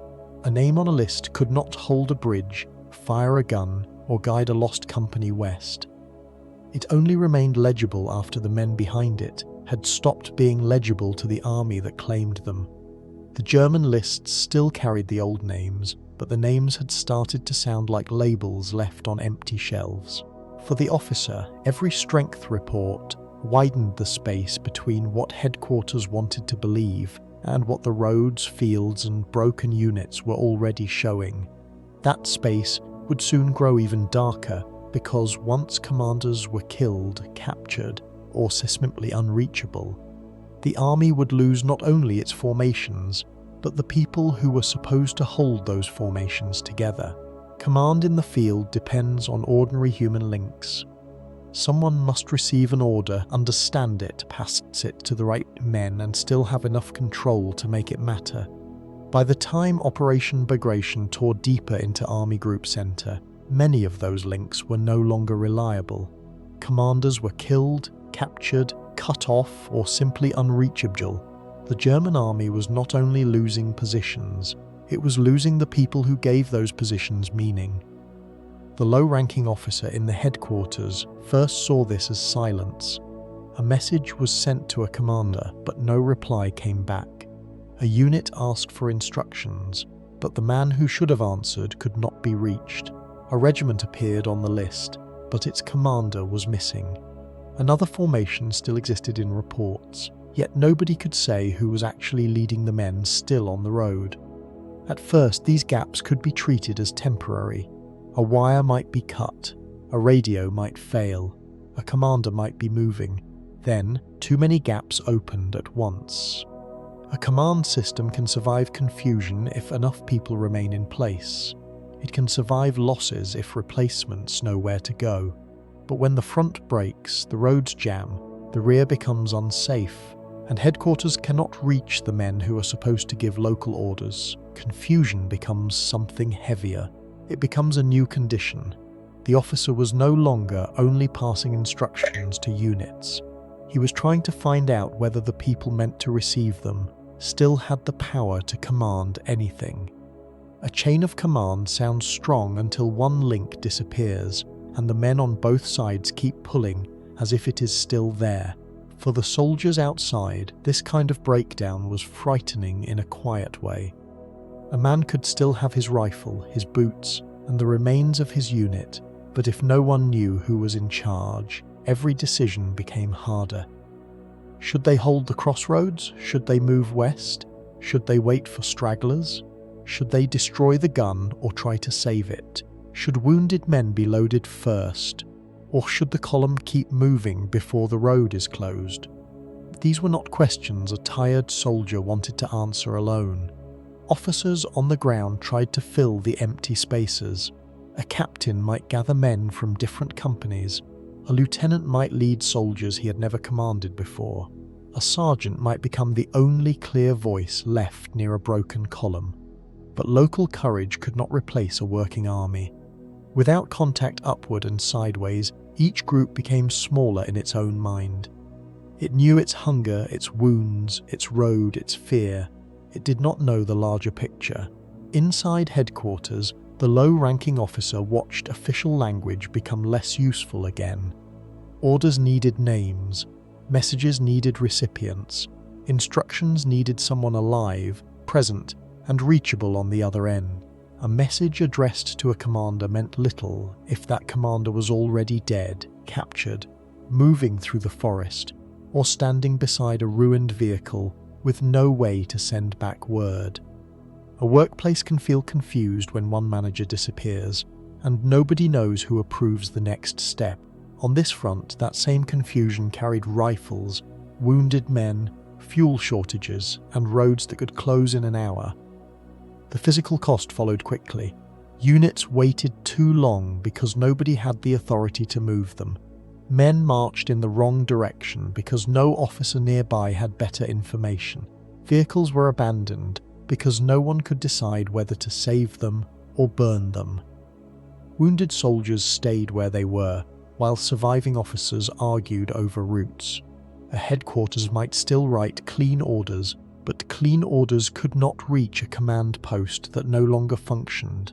What stays with me here is how easily military order can become a memory shared by men who are still wearing the same uniforms. This made the disaster different from a simple battlefield defeat. Tanks, artillery, aircraft, and infantry could break German lines, but the loss of commanders broke the German ability to repair those lines. An army is not only damaged when men are hit, it is damaged when nobody knows who has the right to decide, who has the latest information, and who can make scattered men act together. Once that failed, even surviving soldiers could become hard for their own army to use. The low-ranking officer might have felt the strangeness of sending words into space. A message was left at the headquarters with proper wording and correct form. It named a unit, gave an instruction, demanded action, and followed procedure. But somewhere beyond the wire, the old structure might already be gone. The man named in the order might not exist in the chain anymore. The unit might be a crowd, the road might be lost. The order might reach nobody, or worse, reach men too late to help. This is why the collapse of command had a human weight. It was not only about rank, it was about trust. Soldiers trust that someone behind them sees more than they can see. Lower officers trust that higher command has a wider picture. Headquarters trusts that field commanders can turn instructions into action. Operation Bagration damaged all of that at once. Men still looked for orders, but the system that made orders useful was breaking around them. The German command structure did not vanish in one moment. It thinned out person by person until men began to hear authority as an echo rather than a guide. For the officer in the headquarters, every missing commander made the map less like a plan and more like a record of places where control had stopped answering. The next realization would be colder, because the Soviet victory was not built from one kind of strength, but from many forces pressing together until the German system had too many wounds to close. The officer did not understand the Soviet victory as one single blow. He understood it as too many different problems arriving at the same time. A German line could be hit by artillery, then pressed by infantry, then opened by tanks, while aircraft watched the roads behind it and partisans damaged the rear. None of these dangers waited politely for the others to finish. They came together, and that was what made the battle feel impossible to repair. At first, the headquarters tried to separate the reports. Artillery fire belonged to the front. Tank movement belonged to the breakthrough sectors. The aircraft belonged to the roads. Partisan activity belonged to rear security. Infantry attacks belonged to the trenches and villages. The categories helped men think. They made the disaster look divided into tasks that could be handled one by one. But Operation Bagration did not behave like separate tasks. A unit holding a village might report heavy shelling. Before that report was fully checked, Soviet infantry was already close enough to test the position. If the Germans tried to reinforce it, the roads behind were busy or under air attack. If the unit tried to withdraw, partisans might have damaged a bridge or cut a rail line behind it. If headquarters tried to send new orders, the telephone lines might already be broken. The officer saw that the danger was not only greater than expected, it was connected. There is a certain foolish comfort in blaming defeat on numbers alone, because it lets men avoid admitting that the enemy also learned how to think. For the soldiers at the front, this coordination felt like pressure from every direction. A man in a trench might survive the shelling only to see Soviet infantry moving through smoke. A gun crew might hold its fire until tanks appeared where no one had expected them so soon. A driver might wait on a road that aircraft had made dangerous. A rear guard might try to slow the enemy while hearing that the bridge behind him was no longer safe. The body did not experience this as a theory. It experienced it as fatigue, dust, shaking hands, thirst, and the simple fear that there was no quiet side left. The low-ranking officer began to notice how each German answer became weaker when another Soviet arm joined the pressure. Artillery could force men down. Infantry could fix them in place. Tanks could pass through weak spots. Aircraft could punish movement. Partisans could turn the rear into a problem. This was not just a large army pushing forward. It was a machine with many parts, and each part made the next one more dangerous. A blocked road is bad enough when one problem causes it. When the road is blocked, watched from the air, needed by wounded men, and threatened by Soviet movement at the same time, the world problem begins to feel too small. The officer did not need a lecture to understand this. He could see it on his desk. A request for artillery support arrived from one sector. A report of tank movement came from another. A message about damaged rail traffic came from the rear. A convoy was delayed. A commander could not be reached. A unit asked whether it should hold or withdraw. The reports were different, but they were tightening around the same army.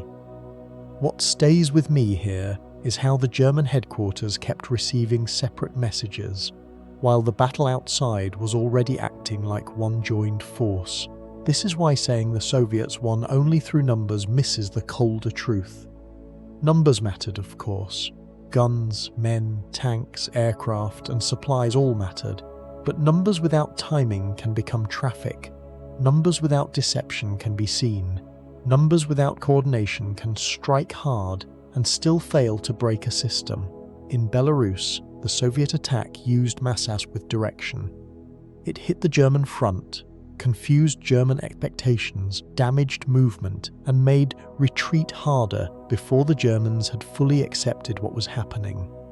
The deception also mattered. German attention had been pulled toward other likely directions, and the blow in Belarus arrived with a weight many had not expected there.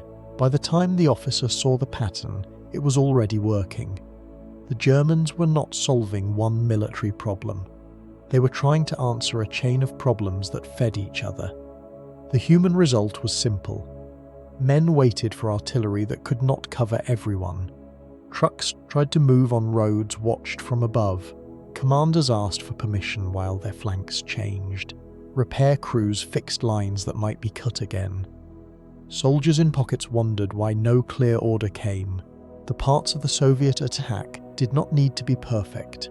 They only needed to keep German control from becoming whole again. By then, the officer had learned to distrust single explanations. A village was not lost only because the infantry attacked it. A road was not closed only because one bridge failed. A unit was not trapped only because it held too long. Each event belonged to a wider pressure. The battle was teaching him that collapse can be built from many ordinary military actions, each one making the next more final. The Soviet attack did not have to look mysterious once its pieces were seen together. And that was what made it more frightening. Artillery, infantry, tanks, aircraft, deception and partisans pressed on from different parts of the Gisida until the system no longer knew which wound to close first. Beyond the military method, another weight was moving under the campaign. The memory of what Belarus had endured under occupation and the cold meaning that gave to the Red Army's return. Soviet revenge in Belarus did not begin at the front line. It had been forming for years in burned villages, emptied homes, guldads and forests, where people learned to fear boots on the path. By the time the Red Army returned in Operation Bagration, the campaign was not only a military effort to push the Germans back, it carried the weight of a land that had been occupied, punished, and used until even ordinary places had memories attached to them. The low-ranking German officer did not have to think about that at first. His work was still maps, orders, unit reports, broken roads, missing commanders, and shrinking escape routes. He saw Soviet strength as artillery, tanks, infantry, aircraft, deception, and partisans. Those things were real. They were the tools breaking the army group center. But under those tools was something harder to measure. The Germans were not retreating through empty ground. They were retreating through a country they had helped turn against them. Belarus had suffered deeply under occupation. Villages had been burned, civilians had been killed, deported, starved, forced to work, or driven into hiding. Families had been broken by searches, reprisals, and fear. The German army and occupation system had treated the land as something to control. In 1944, that same land no longer looked passive. It looked like a place waiting for the occupier to lose his grip. It is a grim lesson when an army discovers that conquered ground can remember what was done to it better than the conqueror remembers why people hate him. The officer might have heard this only in practical forms. Partisans were active. Railways were unsafe, villages could not be trusted, roads needed guards. Local information favoured the Soviets more than the Germans. A bridge destroyed by partisans was not only a tactical problem, it was also a sign that the occupation had created enemies behind the line. Every German attempt to move west passed through that history, whether headquarters named it or not. For ordinary German soldiers, the memory of occupation appeared as unease. A forest was not only a cover, a village was not only a shelter, a road was not only a route. Men pulling back through Belarus could feel surrounded by a population and landscape that gave them no comfort. They might not know every crime committed in every district, but they could feel that the ground around them was not friendly.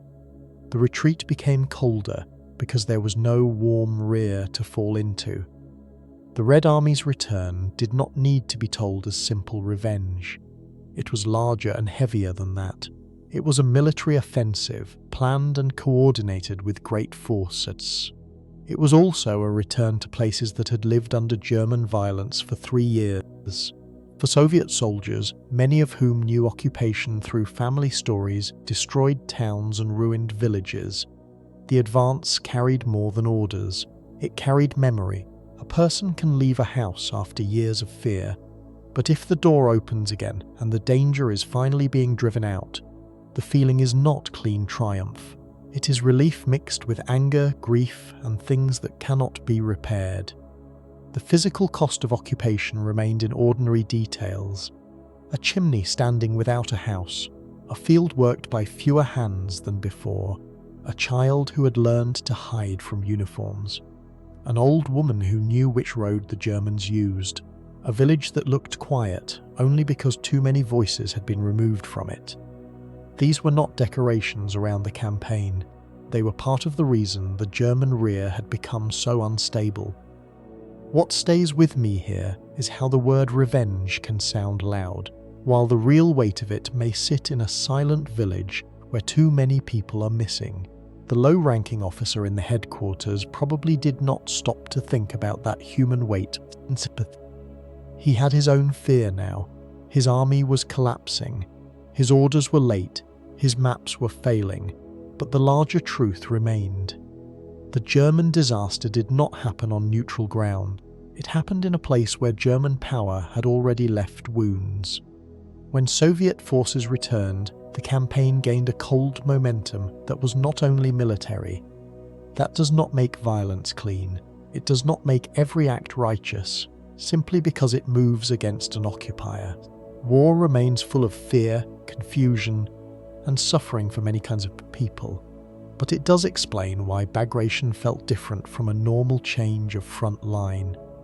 The Germans were not only being pushed away from positions, they were being driven out of a land where their presence had become tied to loss, terror, and broken homes. By then, the officer had watched the military reasons stack together. Soviet guns broke positions, tanks reached roads, aircraft attacked columns, partisans damaged the rear, commanders vanished, units became fragments. Yet behind all of it was the older pressure of occupied Belarus itself. The campaign was not revenge shouted aloud. It was the return of power through a wounded place, making the advance feel hard and steady. Belarus was not just the ground under Operation Bagration. It was the wounded space that gave the Soviet return its heavier meaning.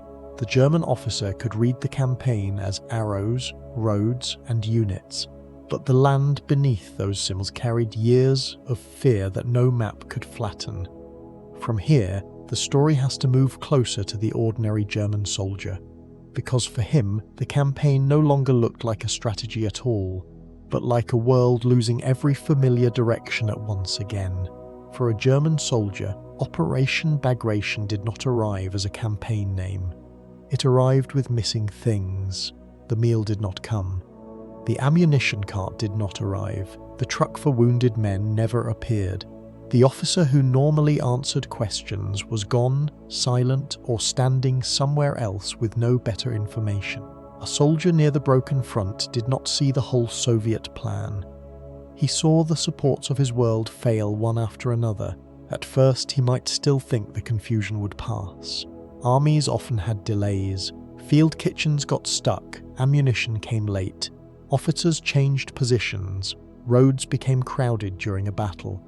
A man could explain each problem separately, as the headquarters had explained each report separately. One late arrival was not a disaster. One missing runner did not collapse. One blocked road was not the end of an army. Then the familiar order around him began to disappear. The soldier looked for his unit and found pieces of several units mixed.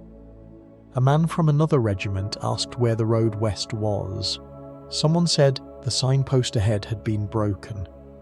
Someone else said Soviet tanks were near a village that should have been behind the line. The soldier could hear distant firing in the forest, but he did not know whether it came from the front, the flank, or the rear. A map can call it a withdrawal, but a man walking among strangers may only feel that the world has stopped giving him directions. This was the collapse as the ordinary soldier lived it. Not arrows, not the headquarters language, not a neat explanation about the breakthrough and encirclements. It was the loss of small certainties. Where is the company? Who has the ammunition? Which road is open? Where are the wounded supposed to go? Is that village still held by the Germans? Is the sound ahead ours or theirs? The questions came faster than the answers. His body learned the truth before his mind could arrange it. Hunger made him slower. Thirst made every pause feel longer. Feet hurt inside boots that had carried him through mud, dust, and broken roads. A rifle felt heavier when there was no clear place to stand. A helmet felt useless when danger could come from the trees, the sky, the road, or a village behind him. A soldier can endure fear better when fear has a direction. In Belarus, the direction kept changing. The worst part was not always open fighting. It was uncertainty. He might see comrades walking too fast, as if speed alone could solve the problem. He might see a wounded man lifted into a cart already too full. He might watch a gun crew leave a weapon beside the road because no horse or truck could move it. He might ask an officer for orders and receive only a short answer that sounded less like a command than exhaustion.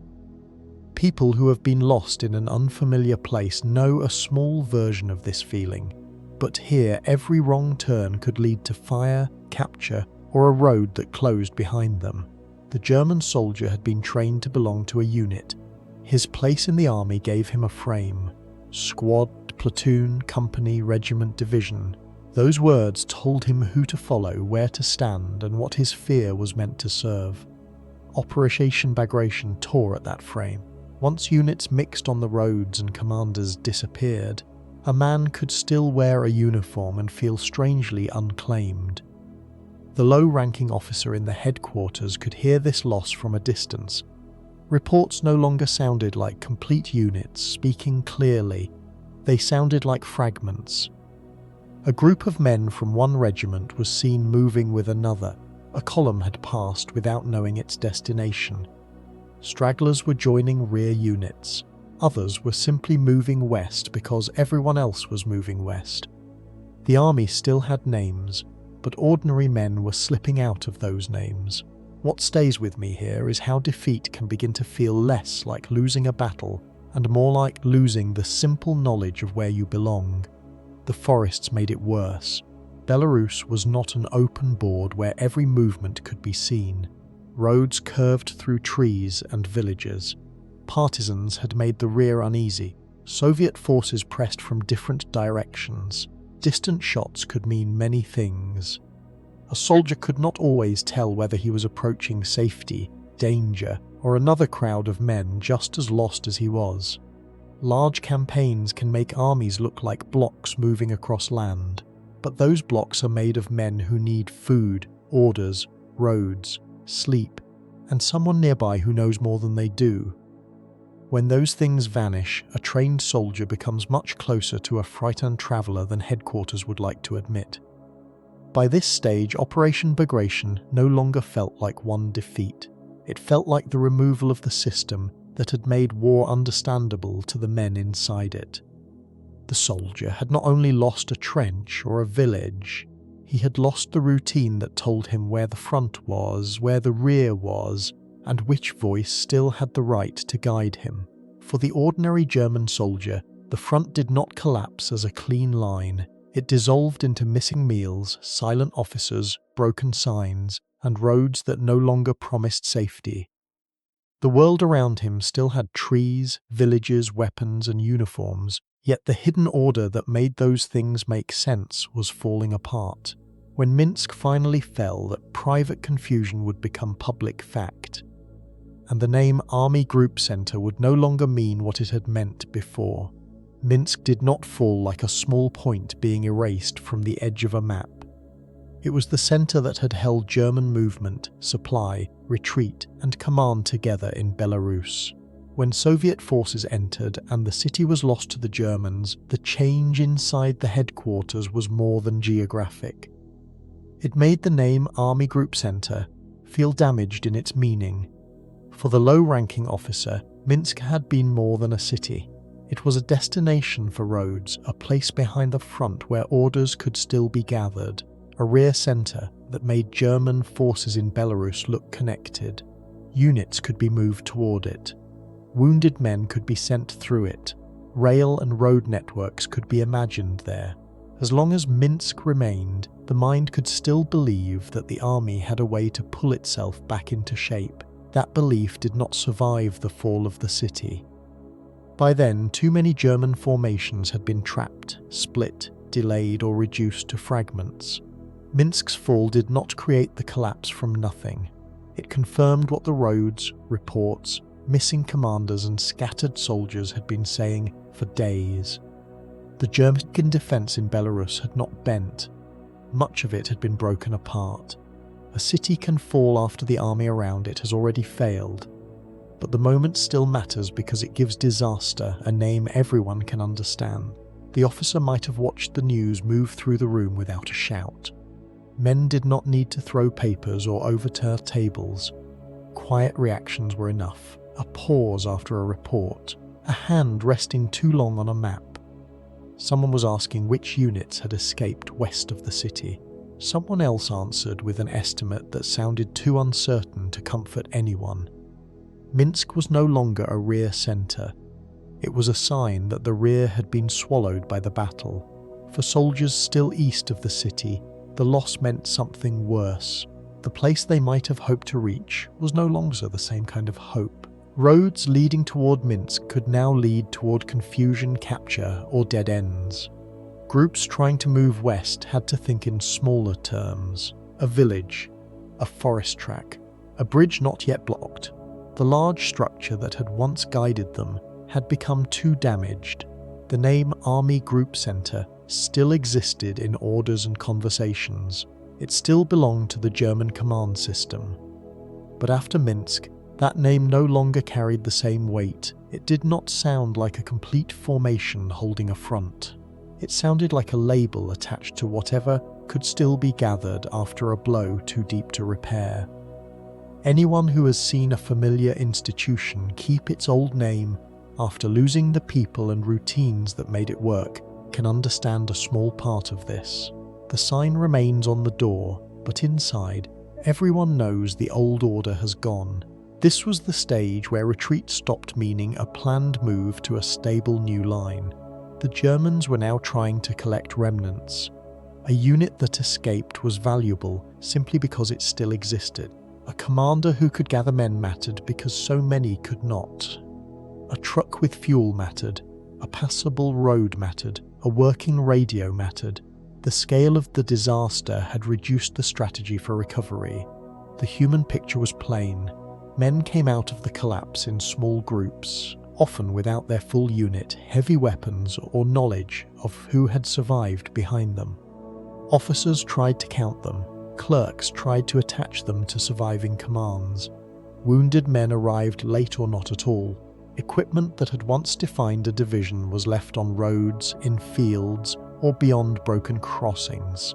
What stays with me here is how a famous military name can remain on paper while the men who made it real are arriving in pieces. The Soviet victory around Minsk showed the larger scale of Operation Bagration. This was not a local defeat or a bad week in one sector. Soviet forces had smashed a whole army group in a short span and taken back hundreds of kilometers of territory. But inside the story, those large words were lived as smaller losses. A headquarters that could not reach a commander. A road full of abandoned guns. A soldier asked where his hot company had gone. A city that once meant order now marks the depth of defeat. The officer could no longer pretend the army only needed time to form a clean line. Time would help some survivors, but it would not bring back the lost structure. Army Group Center had been made up of commands, roads, depots, divisions, signals, and belief. Operation Bagration had damaged all of them together. Minsk made that damage visible. From that point, the war in Belarus had changed shape. The Germans were no longer debating how to hold the old front. They were trying to understand what remained after the old front was destroyed. A name could survive in documents, but survival on paper was not the same as power in the field. Minsk fell as a city, but for Army Group Center, it felt like the loss of the last room where the old map still made sense. The German officer could still hear the name of the army group spoken in headquarters. yet it sounded thinner each time reports arrived from broken units and busy roads. Beyond Belarus, another pressure was already growing, because the German war in 1944 was not breaking out in one place, but burning from the east and west at the same time. Operation Bagration did not happen in a quiet corner of the war. It came only weeks after the Allied landings in Normandy, while Germany was already trying to hold the West against a new front. That made the disaster in Belarus heavier than a single defeat. The German army was not being asked to solve one emergency, it was being asked to survive two emergencies at once, on opposite sides of Europe, with less strength than either emergency required. For the low-ranking officer watching the Army Group Centre break apart, Normandy may have felt far away at first. His desk was full of Eastern reports. Minsk had fallen. Units were missing. Roads were crowded. Commanders could not be reached. The names on his map were Belarusian names, not French ones. Yet the wider war kept pressing into the room. Every request for reserves raised the same problem. Where would those reserves come from? Germany no longer had the freedom it once had. Earlier in the war, forces could be shifted with more confidence. A threatened sector might receive tanks, aircraft, experienced infantry, or fresh command attention. By the summer of 1944, that freedom had shrunk. The West needed help after D-Day. The East was being torn open by Bagration. Italy still consumed German strength. Bombing damaged production, movement and confidence. The whole system was being asked to patch too many holes with too little cloth. There is a bleak honesty in a war where every front asks for rescue, and the answer is always some version of not enough. The officer could feel this shortage in practical details. A unit requested reinforcements. Another needed transport. A road had to be kept open. Survivors had to be gathered. New defensive lines had to be formed. But each request reached a command structure already stretched across Europe. A reserve sent east could not be sent west. A division rebuilding after losses could not be in two places. Fuel used for one movement was fuel not available for another. Even decisions became expensive. For German soldiers in Belarus, this larger crisis meant help felt thinner. A man on a road west did not need to know the full Allied situation in Normandy to feel that nobody was coming quickly. He knew the truck did not arrive. He knew artillery support was weak or absent. He knew aircraft overhead were more likely to be Soviet than German. He knew orders spoke of holding, regrouping, and moving, while the means to do those things kept shrinking. A household with one fire can still gather buckets. A house with fire in two wings begins to teach everyone how fast order can turn into choosing what to lose first. The fall of Minsk had already shown that Army Group Centre was not simply stepping back. It was being rebuilt from fragments while still under pressure. At the same time, the German command had to face the Western Allies in France. Normandy demanded troops, armour, supplies and attention. Bagration demanded the same things. Neither front cared that the other existed. War does not pause one disaster so a staff can finish handling another. The human cost of that shortage was ordinary and cruel. A wounded soldier waited longer because transport had broken down or been lost. A formation that needed rest was pushed back into use because there were not enough fresh units.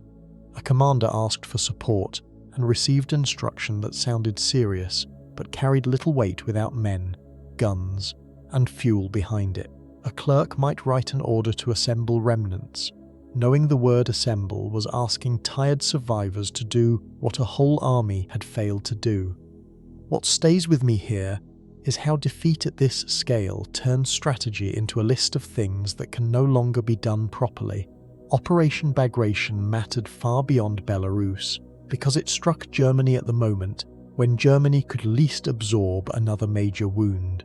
The Soviet attack not only took territory, it destroyed formations, opened routes westward, forced emergency responses, and consumed whatever German reserves might have helped stabilize the east.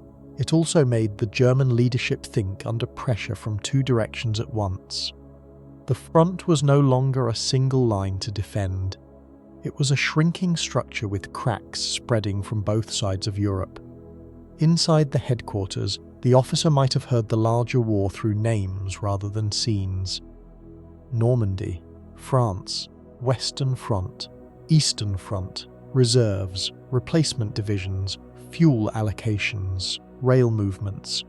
These were not dramatic words, but they changed the meaning of every Eastern request. A local need became part of a continental shortage. A missing battalion near Minsk belonged to the same failing system as a German unit struggling to contain the Allies in France. This is why Bagration cannot be treated only as a Soviet victory in Belarus, even though it was that. It was also a blow to the entire German war effort in 1944. It broke one of Germany's major army groups, while the West was already open. It forced Germany to fight like a man trying to hold two collapsing doors with one pair of hands, while the floor under him was giving way. By then, the low-ranking officer had seen the Eastern collapse up close. He had seen reports fail, roads close, units disappear, commanders vanish, and city names lose their old meaning. Now the larger truth became harder to avoid. The disaster in Belarus was not isolated. It was part of a wider German inability to recover faster than its enemies could strike. Bagration burned through the east at almost the same time. Normandy forced Germany to bleed strength in the west. For the officer, that made every request for help feel smaller before it was even answered, because the whole war was asking for more than Germany could still provide. The collapse would not stop at Minsk or the broken roads of Belarus, since the Soviet advance was now opening the way toward Poland, the Baltic region, and the last brutal approaches to Germany itself. The Soviet advance did not stop at Minsk. For the Germans, that was the next hard truth. A city had fallen, Army Group Center had been torn open, and many units were already gone or scattered. But the war did not pause around the wreckage. Once the German center in Belarus had been crushed, the Red Army could keep moving west, toward Poland, toward the Baltic region, and closer to the borders of Germany itself. The disaster was no longer only about what had been lost. It was about what had been opened. The low-ranking officer might have hoped, in some tired part of his mind, that after Minsk there would be a line somewhere. Armies often comfort themselves with the idea of the next line. A river line, a forest line, a road junction, a city that could be held long enough for survivors to gather. After Bagration, those thoughts became harder to trust. The Soviet advance had broken too much, too quickly, and the Germans no longer had the clean strength needed to rebuild the front where they wanted. Even the officers who still spoke calmly understood that calm speech no longer meant the situation itself could be made calm in time for them. Reports began to carry names farther west. Roads toward Poland mattered more. Rail lines toward the Baltic region became a part of the same worry. The Vistula was no longer just a distant feature on a map. Warsaw was no longer only a city behind future planning.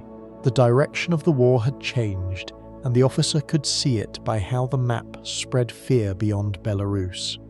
A defeated army always wants the next line to as like a solution, even when the men meant to hold it are still lost on the road.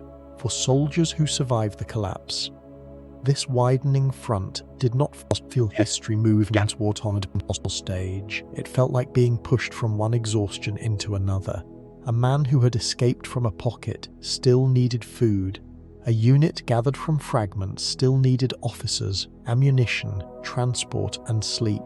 A wounded soldier still needed a vehicle that was not available. Yet the war did not wait for these men to become whole again. The Red Army's westward movement showed the real size of Bagration. It had not only defeated German formations in Belarus, it had cleared the way for the Soviet Union to regain the last occupied parts of its own territory and push the fighting toward Eastern Europe. That mattered because every kilometre west made Germany's defensive problem worse. Every lost rail junction, river crossing, and road link reduced the space Germany could use to recover. Inside headquarters, the officer may have felt the map becoming too large for the men left to defend it. Before the offensive, Belarus had seemed like a front with depth. After the breakthrough, depth had become a distance to flee across. Poland and the Baltic region were no longer distant names. They were the next places where the consequences of Bagration would arrive. A family can leave one ruined room and find the hallway already filling with smoke. That is how this stage of the war must have felt to many Germans trying to understand the Eastern Front. The physical signs remained ordinary.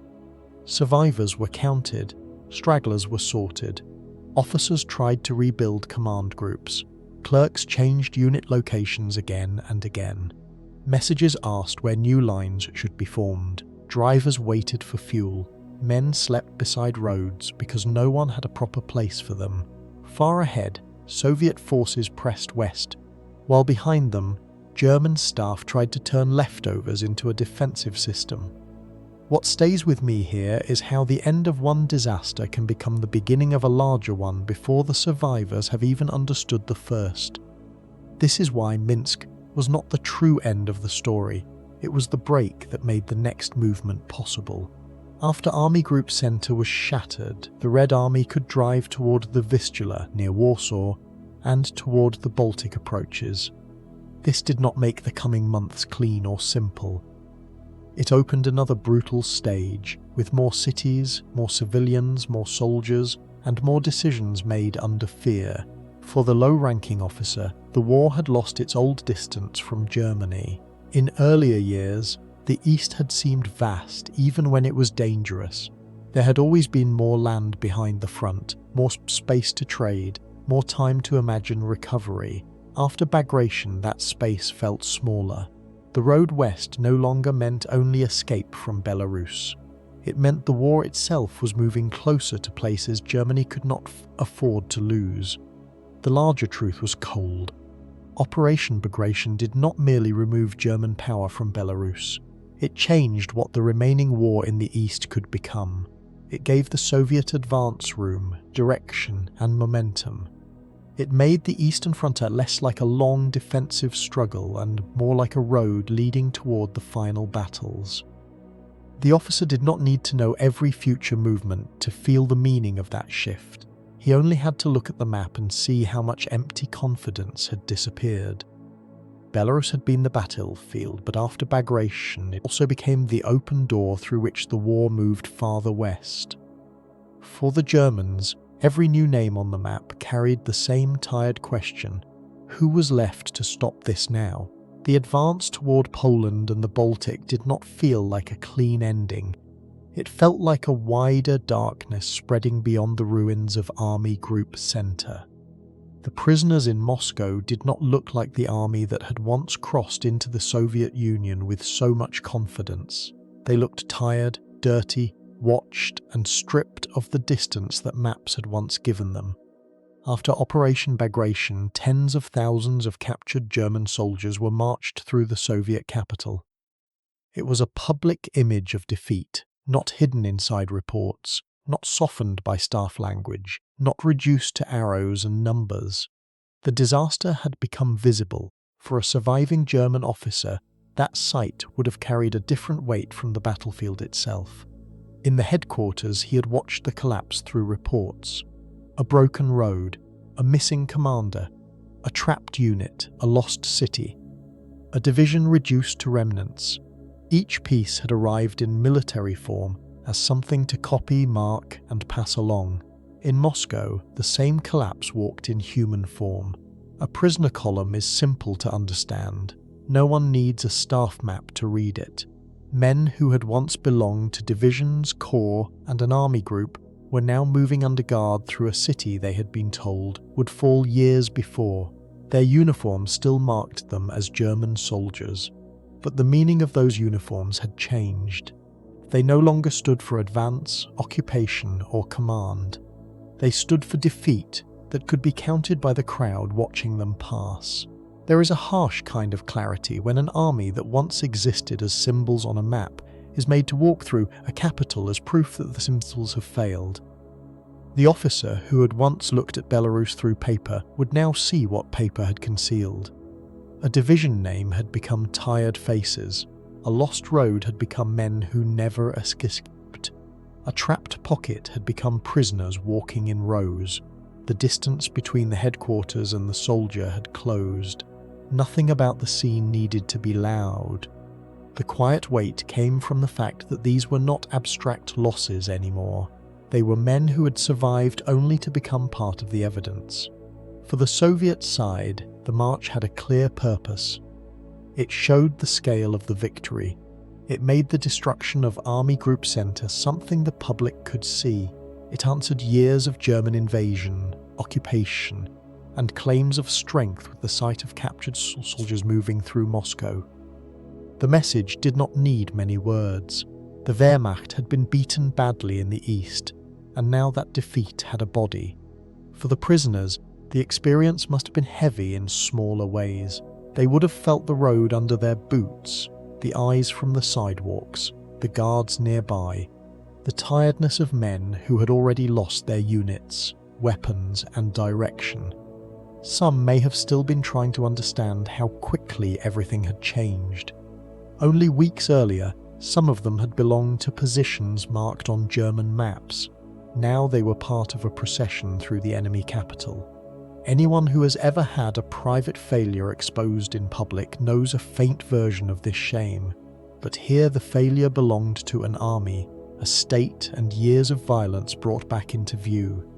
The human cost sits in the silence between those facts. A prisoner might have been a clerk, a driver, an infantryman, a gunner, or a junior officer. He might have lost friends on the road, watched his unit scatter, surrendered after hunger and exhaustion, or been taken when escape no longer made sense. In Moscow, all those separate stories became one line of men. Public history often does that. It gathers individual fear into one image and asks the image to stand for everything.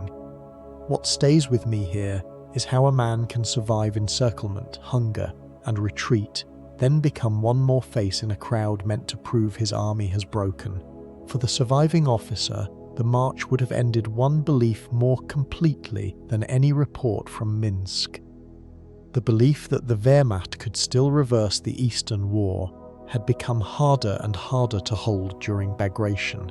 After Moscow, it looked almost impossible to defend.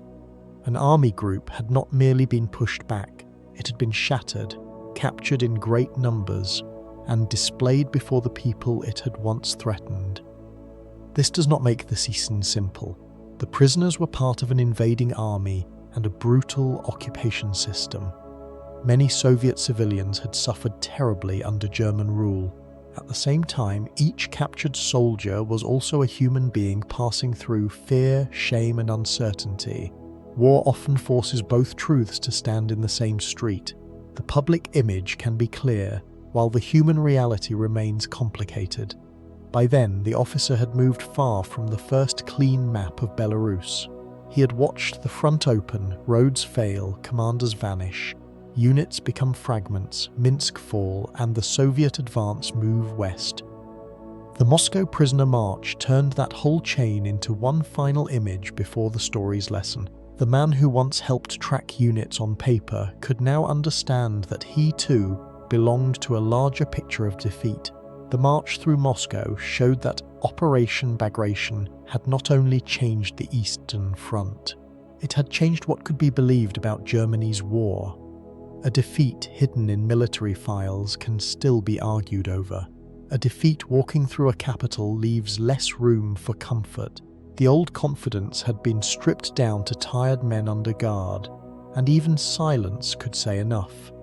The prisoners in Moscow were not only captives, but they were the public shape of a collapse that had begun with reports too small to frighten everyone at once. For any German survivor watching or hearing of it, the march made the loss harder to hide behind maps, excuses, or hopes of another stable line. What remained was the larger lesson of Bagration itself. that an army can be destroyed before many of its soldiers fully understand when the destruction truly began. Operation Bagration shows how an army can be destroyed before many of its soldiers fully understand what is happening to them. It was not only a great Soviet victory in Belarus, it was also a clear example of how a prepared campaign can break an enemy's contact, reserves, roads, command, and confidence all at the same time.